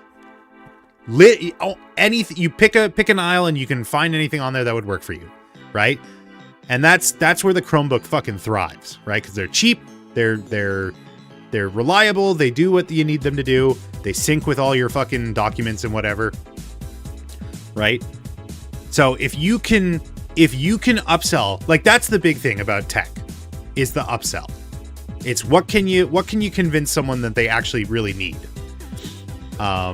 And so if you are going up to someone who's browsing the $500, $450, $500 Windows machines, and you're like, do you want like Apple construction, Apple support, Apple fucking clout for the same price? That's an instant, like, you win. You've won the game. You've won the game of sales. It's a no-brainer. Unless, this is the big thing, unless it becomes like a status symbol, but like in a bad way. Unless it becomes like, oh, you got like the cheap one, right? How many gigs of RAM does it have? That's a good question. I haven't actually seen the stats aside from the processor. MacBook Neo.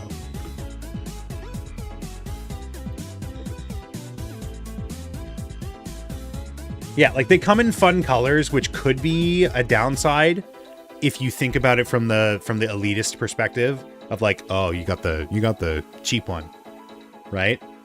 Not sponsored, 8 gigabytes. Yeah, absolutely not sponsored.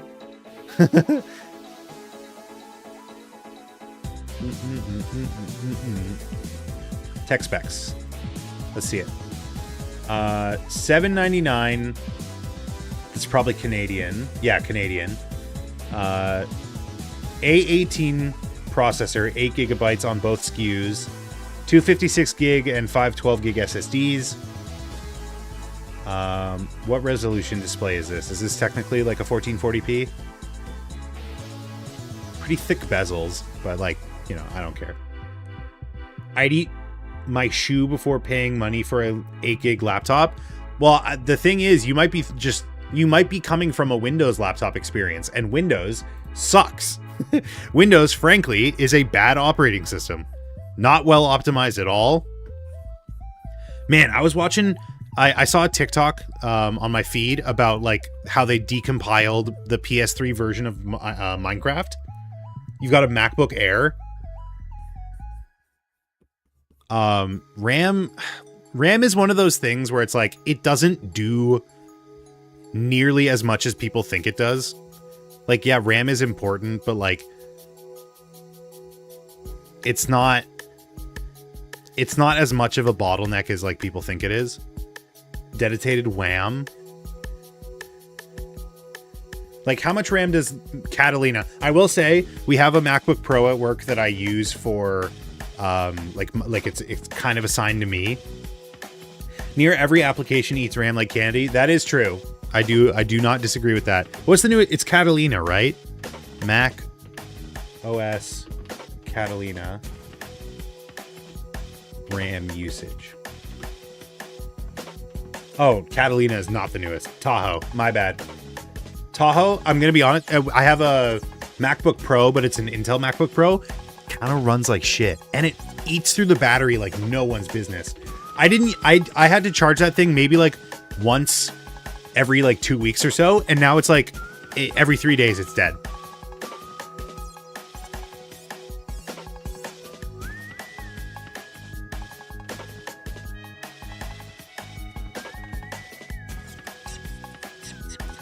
I'm seeing people saying it's using like 11. So, you know, you might be onto something. We'll see.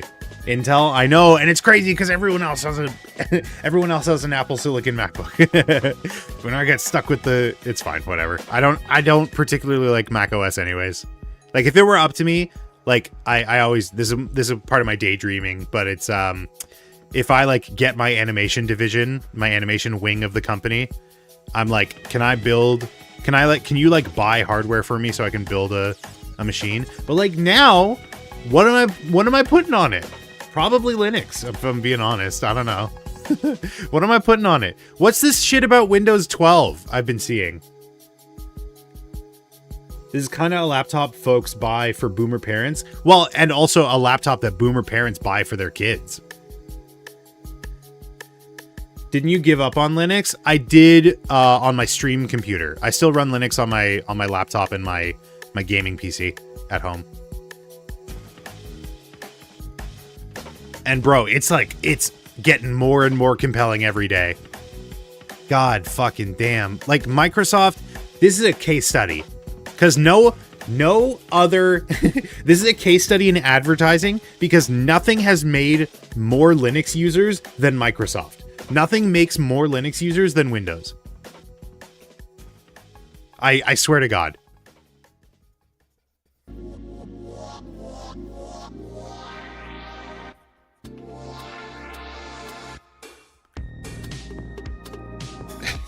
Like, why spend money on an advertising campaign if you can just let your competitor fucking shoot themselves in the foot? That's the best advertising campaign of them all.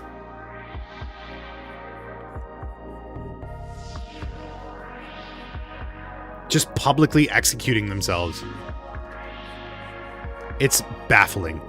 Just like this idea of holding on to the relevance of AI Copilot and shit. Rolling it into Microsoft 365 so you can convince your fucking shareholders that it's actually worthwhile. What a fucking load.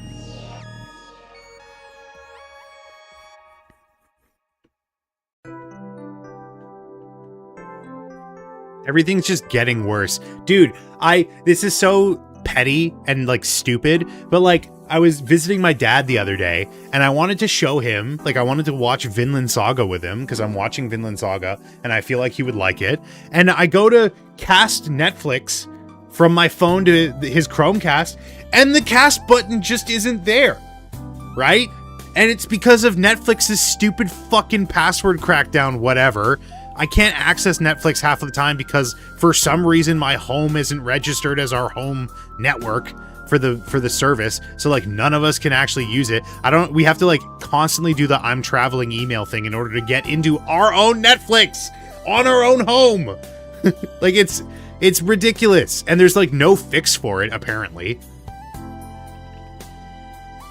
The official Copilot Discord banned Microslop. Oh my God.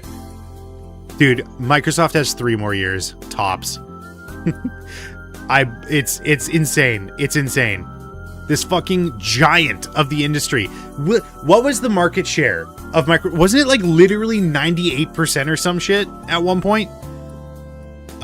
Market share of Windows over time.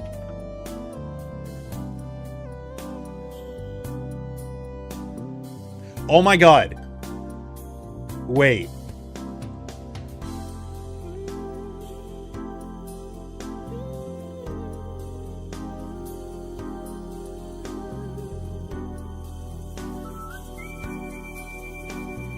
Oh man, Windows 11 is at 72%. No, I don't like seeing that. Boo. Oh, this is just between Windows versions. No. I want comparison with everyone. Enterprise bag is crazy. That's true. But you have to understand that going from Windows 10 to Windows 11 wasn't a simple process. That's friction. And the last thing that enterprises want when they're upgrading computers is friction, right? So if they can hypothetically avoid friction by switching over to Linux, like that's a no-brainer.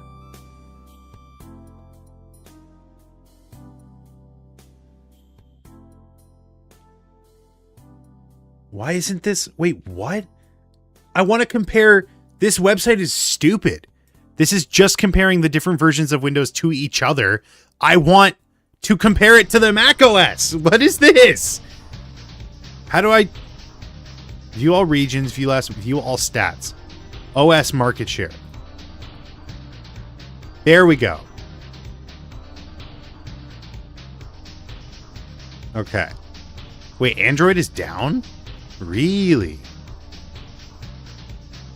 Just in a year, though. Can we do, like, longer time? Android on the downfall? I mean, Android's also not fucking... not helping itself in any way. I keep getting, like, all the Samsung S26 ads, and it's like, oh, AI, blah, blah, blah. They have a privacy screen? I thought that was so stupid. Why would you want that built into the phone? I can understand it, like, aftermarket. Edit chart data from... Let's do fucking 2020. Why not? Start of the pandemic.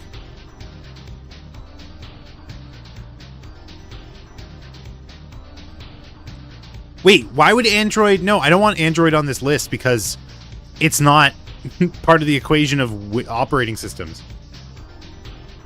I will say it was cool. What was cool? The privacy screen? I don't know, man. My sister has a privacy screen on her phone, and it makes it so irritating to look at. Just use it a third-party one. Why have it built into the phone? Like, conceptually, as a concept of technology, sure. I guess the idea of shifting the LEDs, it's toggleable. Yeah, but, like, realistically, what is private? What is private on a phone these days? Realistically. Like, they call it privacy screen, but is this like an incognito mode thing where, like, most people are gonna think that it's like, oh, I'm switching the VPN on, and it means no one can see my internet traffic. What is private on the internet? Exactly.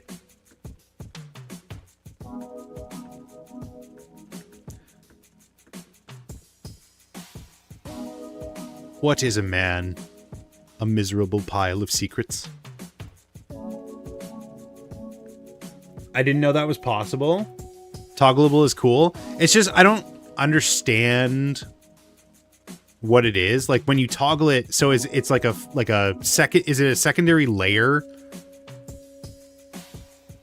It can make part of the screen private. That did look really interesting. I saw that, like, the notification gets privated.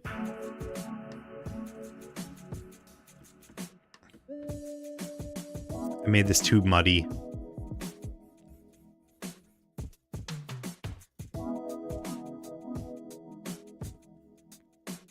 I wonder how that even works. Fascinating. Yeah, I mean, like,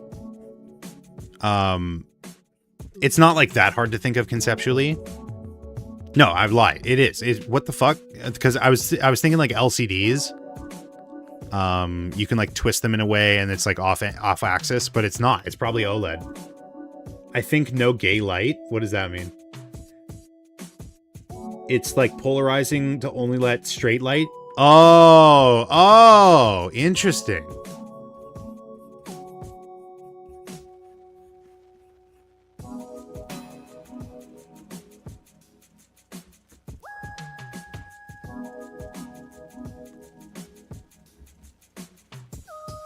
Nah, it's doing something else. Yeah, it's probably elves.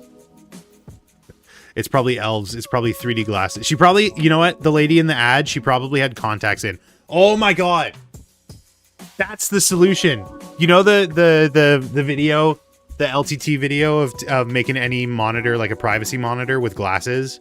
You like take out the polarizing filter and you put it into glasses. They just sell contact lenses that are polarized.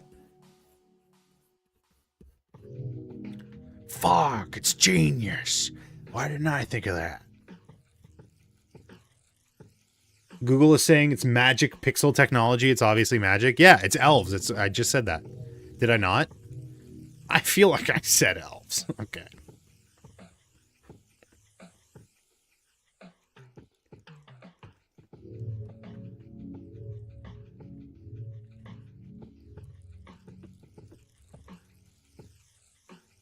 It's a guy switching the screen really fast. Yeah, it's like how the volume can have, like, you can record two different things at the same time because it's like the display is so fast. Flex magic pixel. There's a fatty and a thinny pixel. Only activates the one based on the toggle. So it's not like that far off from what Majwit was joking about.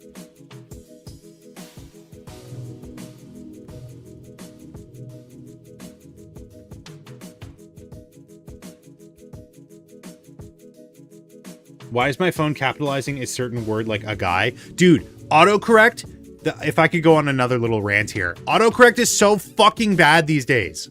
It's awful. It's awful. It's always suggesting words that are just wrong. It's literally suggesting misspelled words for me. I don't know if it's like based on misspellings that I've made in the past and it like learned them and is now trying to suggest them to me. But like, it's giving me words that are grammatically incorrect. It's giving me words that are wrong. It's giving me words that are spelled wrong. Fucking like what, and it's not like new. This has been going on for years, but it's just like so prevalent. How have we gotten like so docile in regards to technology? Like it just doesn't work. Autocorrect like 80% of the time doesn't work. My keyboard is more cramped. That's my excuse. It's a good excuse. But it's like crazy. It'll give me words like that literally aren't grammatically correct for the sentence that I've already written out. Like I'll say like, "Oh, I'm going to bring ice cream to the party." But like as I'm typing it, it says like brought. Right? I'm going to brought. Like it suggests the word brought and not even suggest, it's like actively replacing it. It does this 17 times a day. You're streaming this late? I am. I'm in a good flow and I'm ranting. Chalupa? What is chalupa? My autocorrect learns my running jokes. God. Artificial intelligence was the wrong name to give it. Because god fucking damn are things getting dumber and dumber. Pissing me off.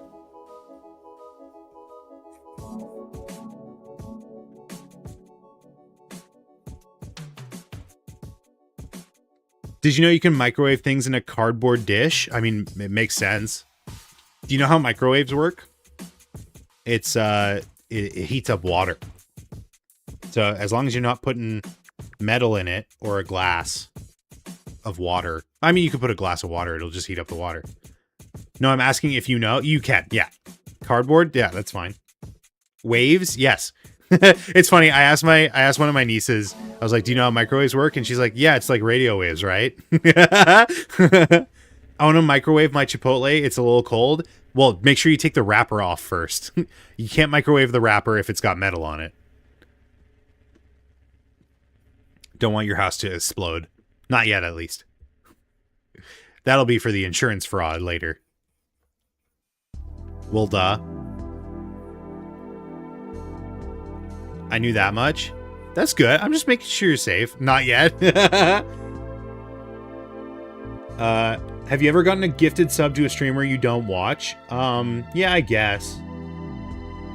Like, I was watching Jack's films when he was reviewing an animation that I made for him, and someone like gifted a sub, and like that's cool. I like Jack's films. I just don't watch his live streams. I am following him though. But this was like years ago. I think I had one for Rubber Ross for a similar reason. Like I just got a random gifted sub.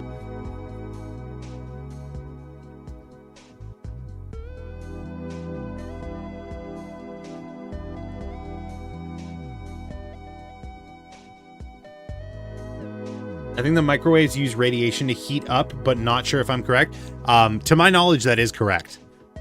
Nox Bullart, welcome, welcome. Gotten 3 in the last 2 days for people you don't watch. Are you following those people? Because if not, that's very strange. I don't even know how that works.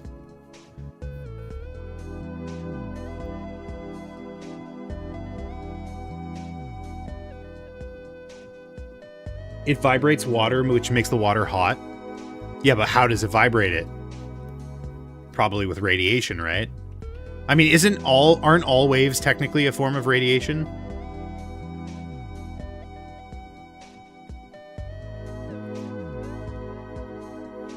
Except for like water waves. I don't think that's radiation.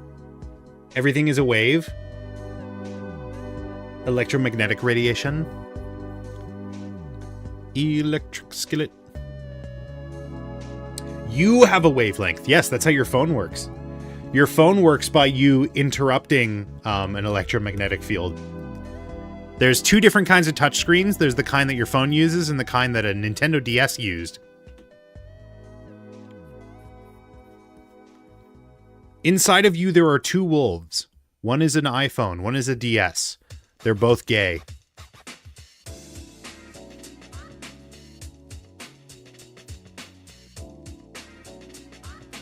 Daylight, do you like my glove? Do you like how I did the glove?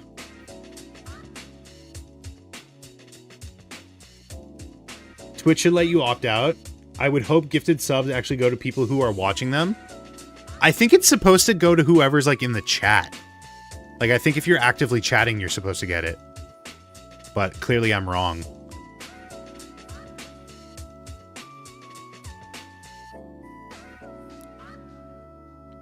What's in the spray bottle? Sanitizer. PPM.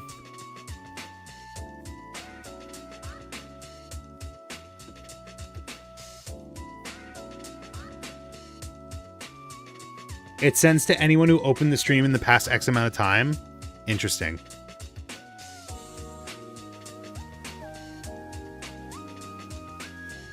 I remember that shit from Superstore. I can't remember what the amount that we use. How many parts per million.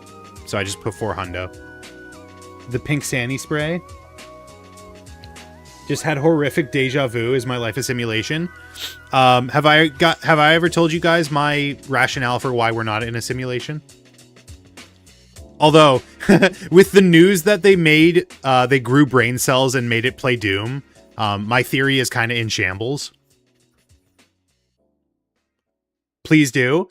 So my theory is that we can prove that irrational numbers go on forever, or not that we don't prove that irrational numbers go on forever, but we can prove the existence of irrational numbers, like root, what is it? Root -1? No, root 2, like goes on forever or whatever, right?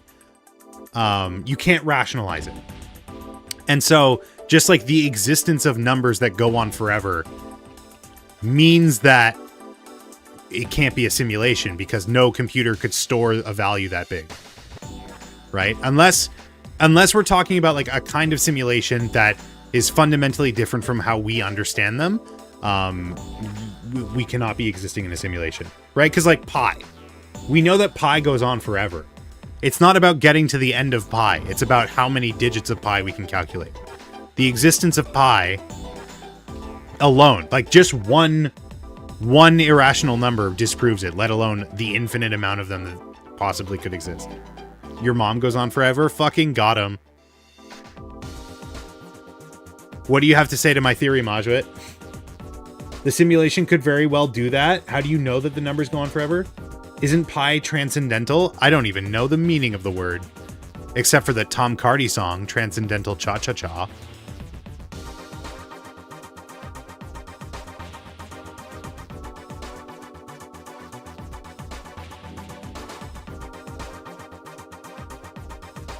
Dance floor, cha-cha-cha, salsa, mumba, tango, mambo.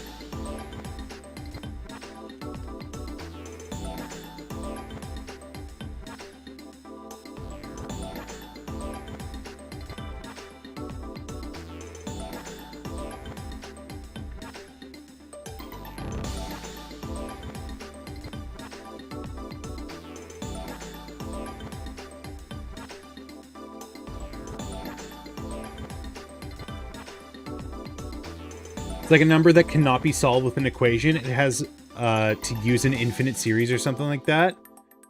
I can plant in your head that 3 is an irrational number and it goes on forever. Well, but you can prove that 3 is not an irrational number because you can write it as 6/2, right? That's the whole point of irrational numbers, is you can't write them like that. You can't write them as a fraction. You can't rationalize them. Like you can't write pi as an equation. That's what Maj was talking about. You can prove it, but I can make your reasoning planted to be wrong. Sure, but that's the whole point of the scientific process, is that we have assumptions that we disprove, right? Brain in a vat argument. Axioms. Yeah, I guess, but that's what I'm saying, like, it would fundamentally mean our understanding of a simulation. Fundamental truths. Math itself would be implemented, implanted.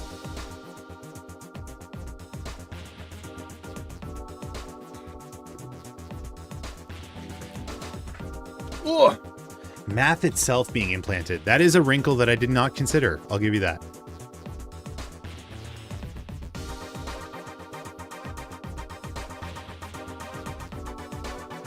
Because the language of the universe within itself doesn't really mean much. But then again,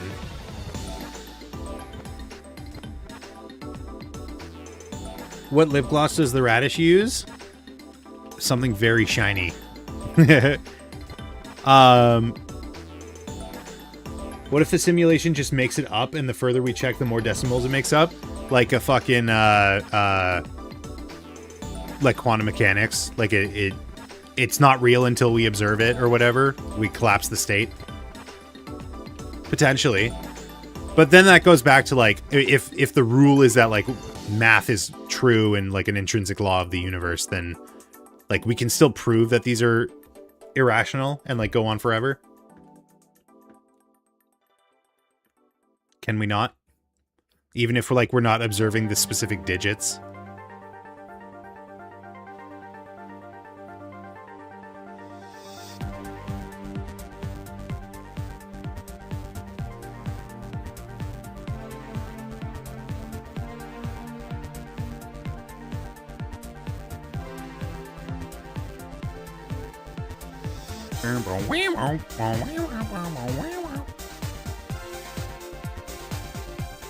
I mean, before I developed this theory, I also had like a fucking laissez-faire attitude about simulation theory anyways. I was like, who cares? I was pretty blue-pilled about simulation theory, to be honest. Just like, you know, life is about your experience, so it doesn't really matter if the experience is simulated or not, as long as you are having it.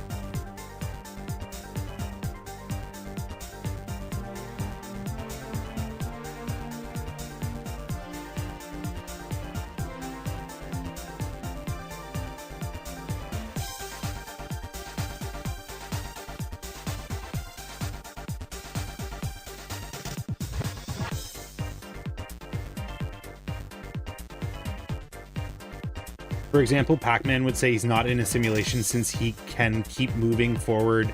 He can keep moving left forever. That's a really good counter. I love this drawing a tomboyish rabbit and discussing philosophy. What's up, domesticated cantaloupe? Welcome back.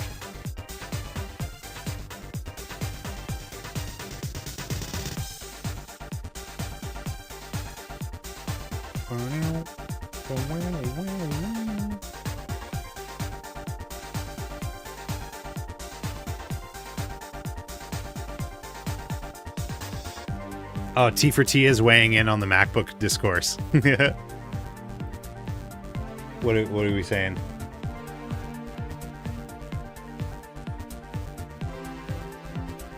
Windows might fall, but it's probably not because of Apple. I don't think it's going to be because of Apple. I think it could be like a final nail in the coffin situation, for the record. I think if Windows falls, it's absolutely on their own sword. For sure. Regardless of if it's like direct or not, they absolutely set up these pins to knock over.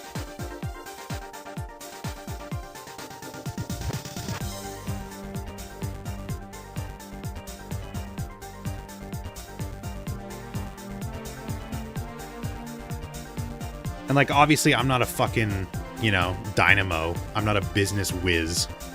I don't whiz on business. Just, I don't know. I'm a consumer, and they're doing shit that pisses me off as a consumer. So, like, why would I get their products? Death by hubris? Absolutely. Yeah. No, it's just this idea of, like, we'll make whatever. We'll make micro slop, and you'll get it. You'll buy it. It's the same kind of attitude that, like, I had convinced myself Apple was doing. And, like, there is still a semblance of that at Apple as well, don't get me wrong. None of these companies are your fucking friend, okay? That's the big thing. They're not your friend. They're not your friends. They don't have your best interest in mind. No matter how good the marketing is or whatever. At the end of the day, they're gonna fucking betray you to make a nickel. It's not It's not the craziest concept in the world.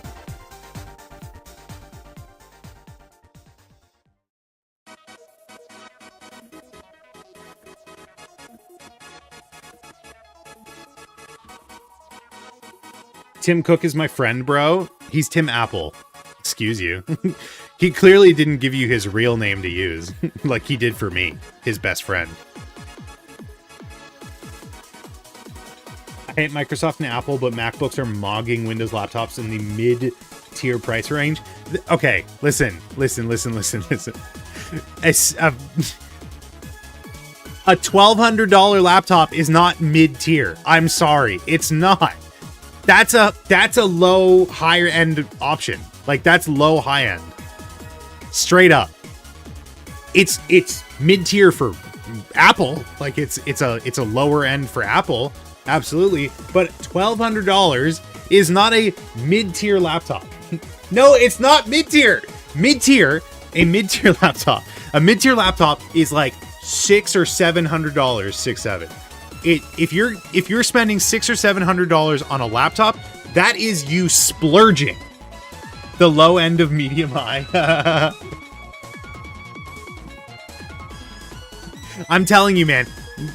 I had so many people coming in and like get legitimately, like regardless of the spec, regardless of how well it ran, legitimately buying the $300 Windows machine, right? The $300 laptop. That's low end.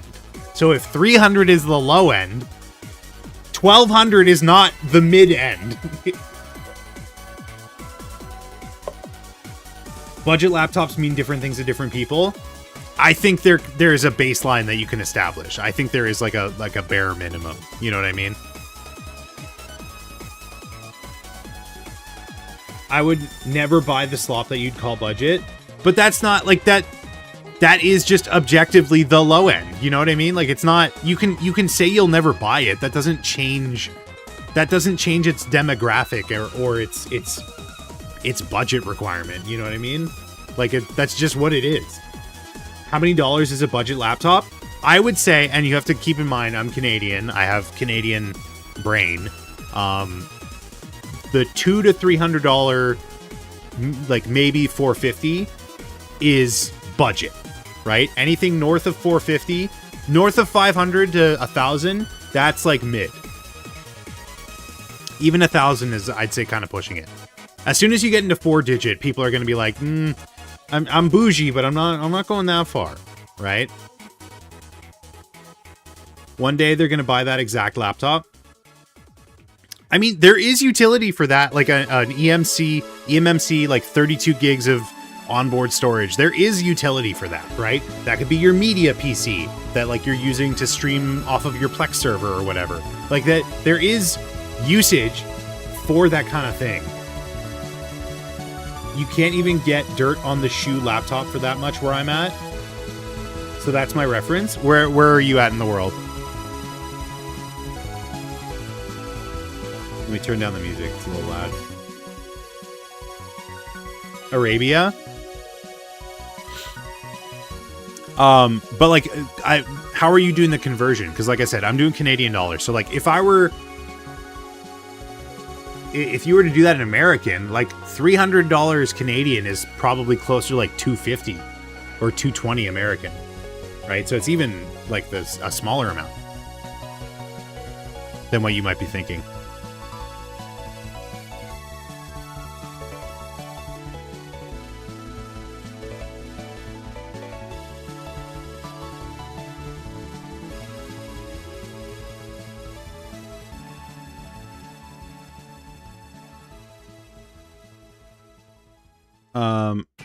Okay. I mean, like, that's the bulk of what I wanted to... Very international stream. Oh, yeah. I think maybe I've had, like, 3 chatters that are also Canadian. It's mostly people from countries I have never been to.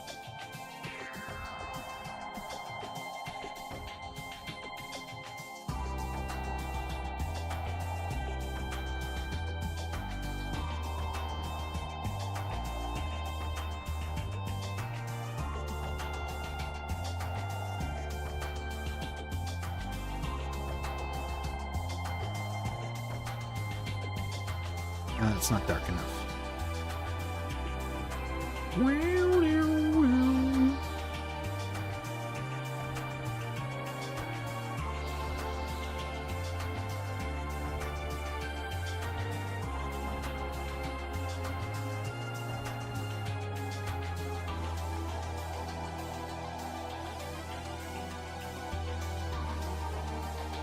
The cheapest laptop you can get here is 600 USD. Wait, no shot. What? Am I legitimately like blindsided by being Canadian? I did not think it was going to be this much of a blind spot for me. I'm going to bestbuy.ca right now. I'm going to Canadian Best Buy. Shop. Latest tech and gadgets. Computer. Computers. Laptops. Windows laptops.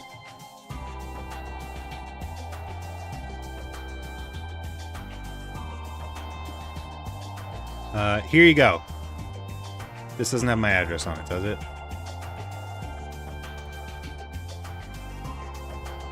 Here you go. 256 gig SSD, Athlon, 4 gigs of RAM, but 320 bucks Canadian. So about $300 American. 4 gigs of RAM. I didn't say it was going to be a good laptop. I didn't say it was going to be a good laptop. That's why it's a budget laptop. Now, granted, if I bump this up to this one, okay, that did not do what I thought it was going to do. Here you go. Here's a better option. Oh, that's a refurb. Hold on. How do I do the Best Buy only? On sale. That's torture. I wouldn't give that to my worst enemy. Hey, this thing would run Linux really well. Okay?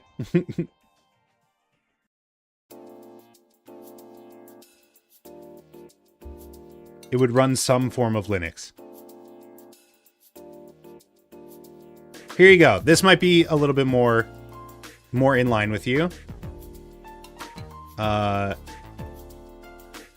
This is an Acer Aspire.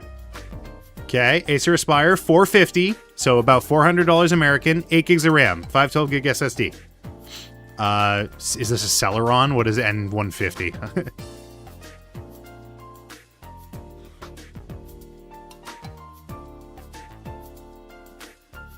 $400, right? Did you know that even the government and military uses Linux as it is the most secure? I mean, that doesn't... it kind of shocks me a little bit. I feel like that's the kind of thing where it's like... No, they're actually using they're using MS-DOS. Checked another one, 14-inch Lenovo for $300. Yeah, absolutely. Like, you can get a new, like brand new... It's not going to be good, but you can get a brand new Windows machine, usually for about like $250 US. Like, no matter what generation we're in, because I haven't worked at Best Buy in like 5 years, right? But this was even the case. Like, this is about the caliber of machine that we would sell. It's just like the newest iteration of this essentially manufactured e-waste. Acer Aspire is decent. I think you get better deals than me. I mean, maybe. But that's, like I said, like that was pretty consistent when I was working at Best Buy. That was every week we would have a laptop like that. It wasn't always the Acer. Sometimes it was the Asus. Sometimes it was the HP. It was never the Windows, because that's like, you get a Surface Neo or whatever, and that starts at like $800. And like, that's for the bad one. But, you know, they always had like an option that would make a pretty decent, like you give it to your kid so that they can watch YouTube videos and do homework and stuff. No Fortnite on it, because it'll run like shit. But like, we'll trust you to not look at all the pornography available. Never buy an Acer if you're keeping Windows. I was never. Whenever someone asked me like, oh, what brand should I get? I was like, look at the reviews of the specific laptop you're looking at. It's not. There's no brand loyalty with me. I don't pull that. Like, my mom has had an Acer laptop for the last like 7 or 8 years. And it's still working just as good as the day that we got it for her, right? I mean, it's not a good laptop, but like it works. It does. She watches Netflix on it. She does like some office work and whatever. Literally cannot remove. Yeah, I mean it sucks. But like every, HP has their own bloatware. Every OEM has bloatware. That's just like part of the deal. They subsidize it with their own fucking bullshit. Right?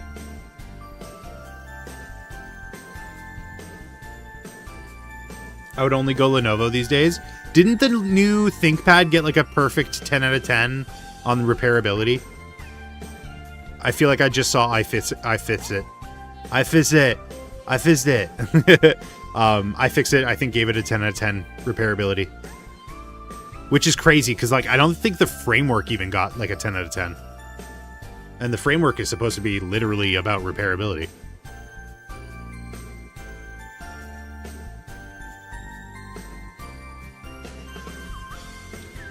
The thing is, I tried to get into ThinkPad hype, but it's absurdly overpriced where I'm at. Get a used one.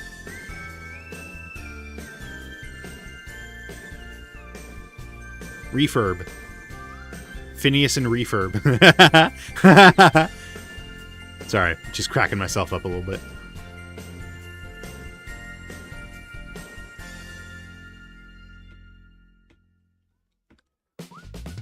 It's overpriced used as well. It's just supply and demand, I guess. Well, just supply and demand.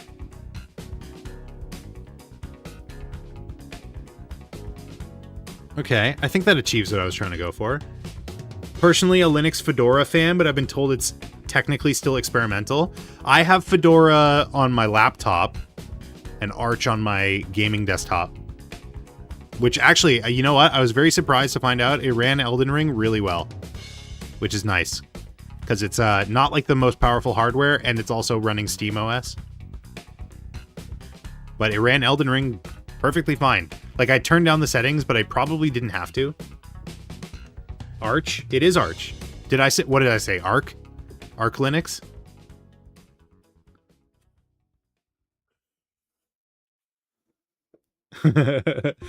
It's Arc Linux. You said correct. Oh, I see. I tried Fedora. One of my peripherals didn't work. I got furious messing around and switched. I mean, that's about my experience with Fedora, except it wasn't a peripheral, it was OBS.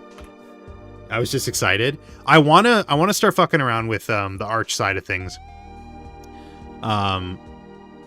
Like I wanna see if I can work it into my pipeline for doing work during the week.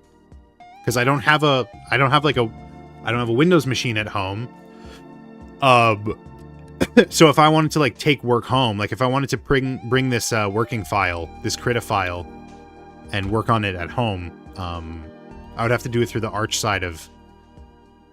What am I doing? I want this spillover. Why am I doing this? I like the bleed. No, I don't. I'm getting rid of it.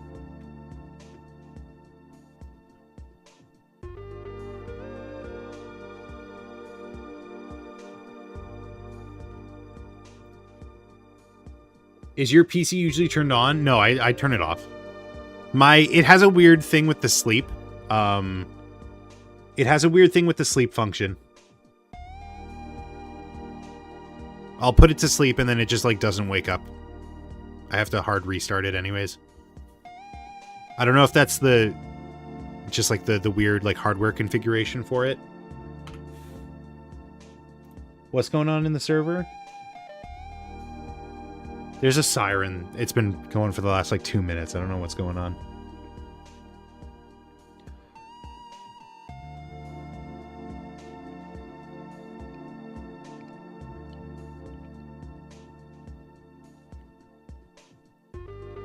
The thing I hate about Linux is folks are always annoying as fuck. I use Flatpak and someone says that's stupid. And then I use Manjaro R and people say that's wrong. I've never used snaps, obviously.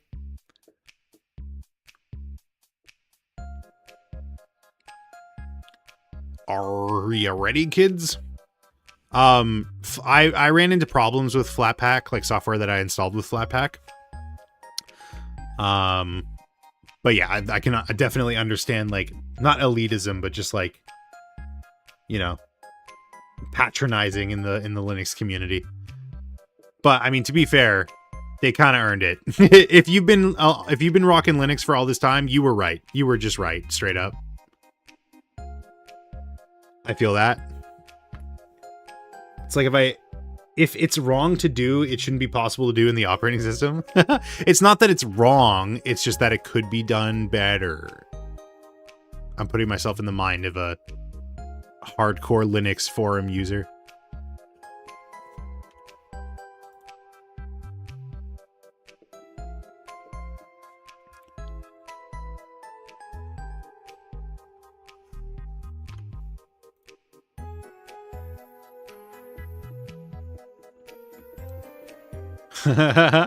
Okay, does anyone see anything obviously like that needs changing or anything? I feel like that's pretty good for what we were trying to do today.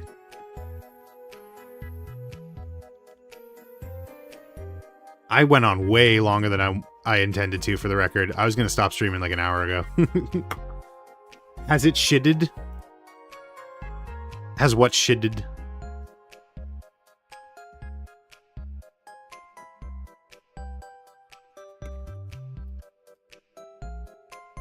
The turnip? No. That's shadow. It's shading. But now that you mention that, I forgot what it was.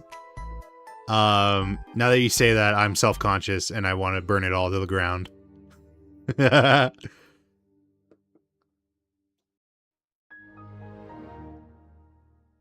Cool. Damn, I fucking crushed that. Damn! Damn! Look at that value! Holy shit! That's sick. Got to make dinner. Fun stream today. Yeah, I had a good time. It streams like these that are like, do I really want to commit to this weekend only plan? I don't know. We'll see. We'll see. I think I'm good with that for today. We definitely do need to start like pushing actively more in the 3D realm. But I'll call it there. So thanks so much for watching. Thanks so much for being here. Thanks so much for coming along on this journey. Today was a fun one. I did enjoy this one a lot. Be sure to subscribe so you don't miss the next time I go live. Be sure to tune in next time. Whenever that will be. Probably Saturday. Who knows? But yeah. You guys have been great. I will see you on the next one. Bye-bye.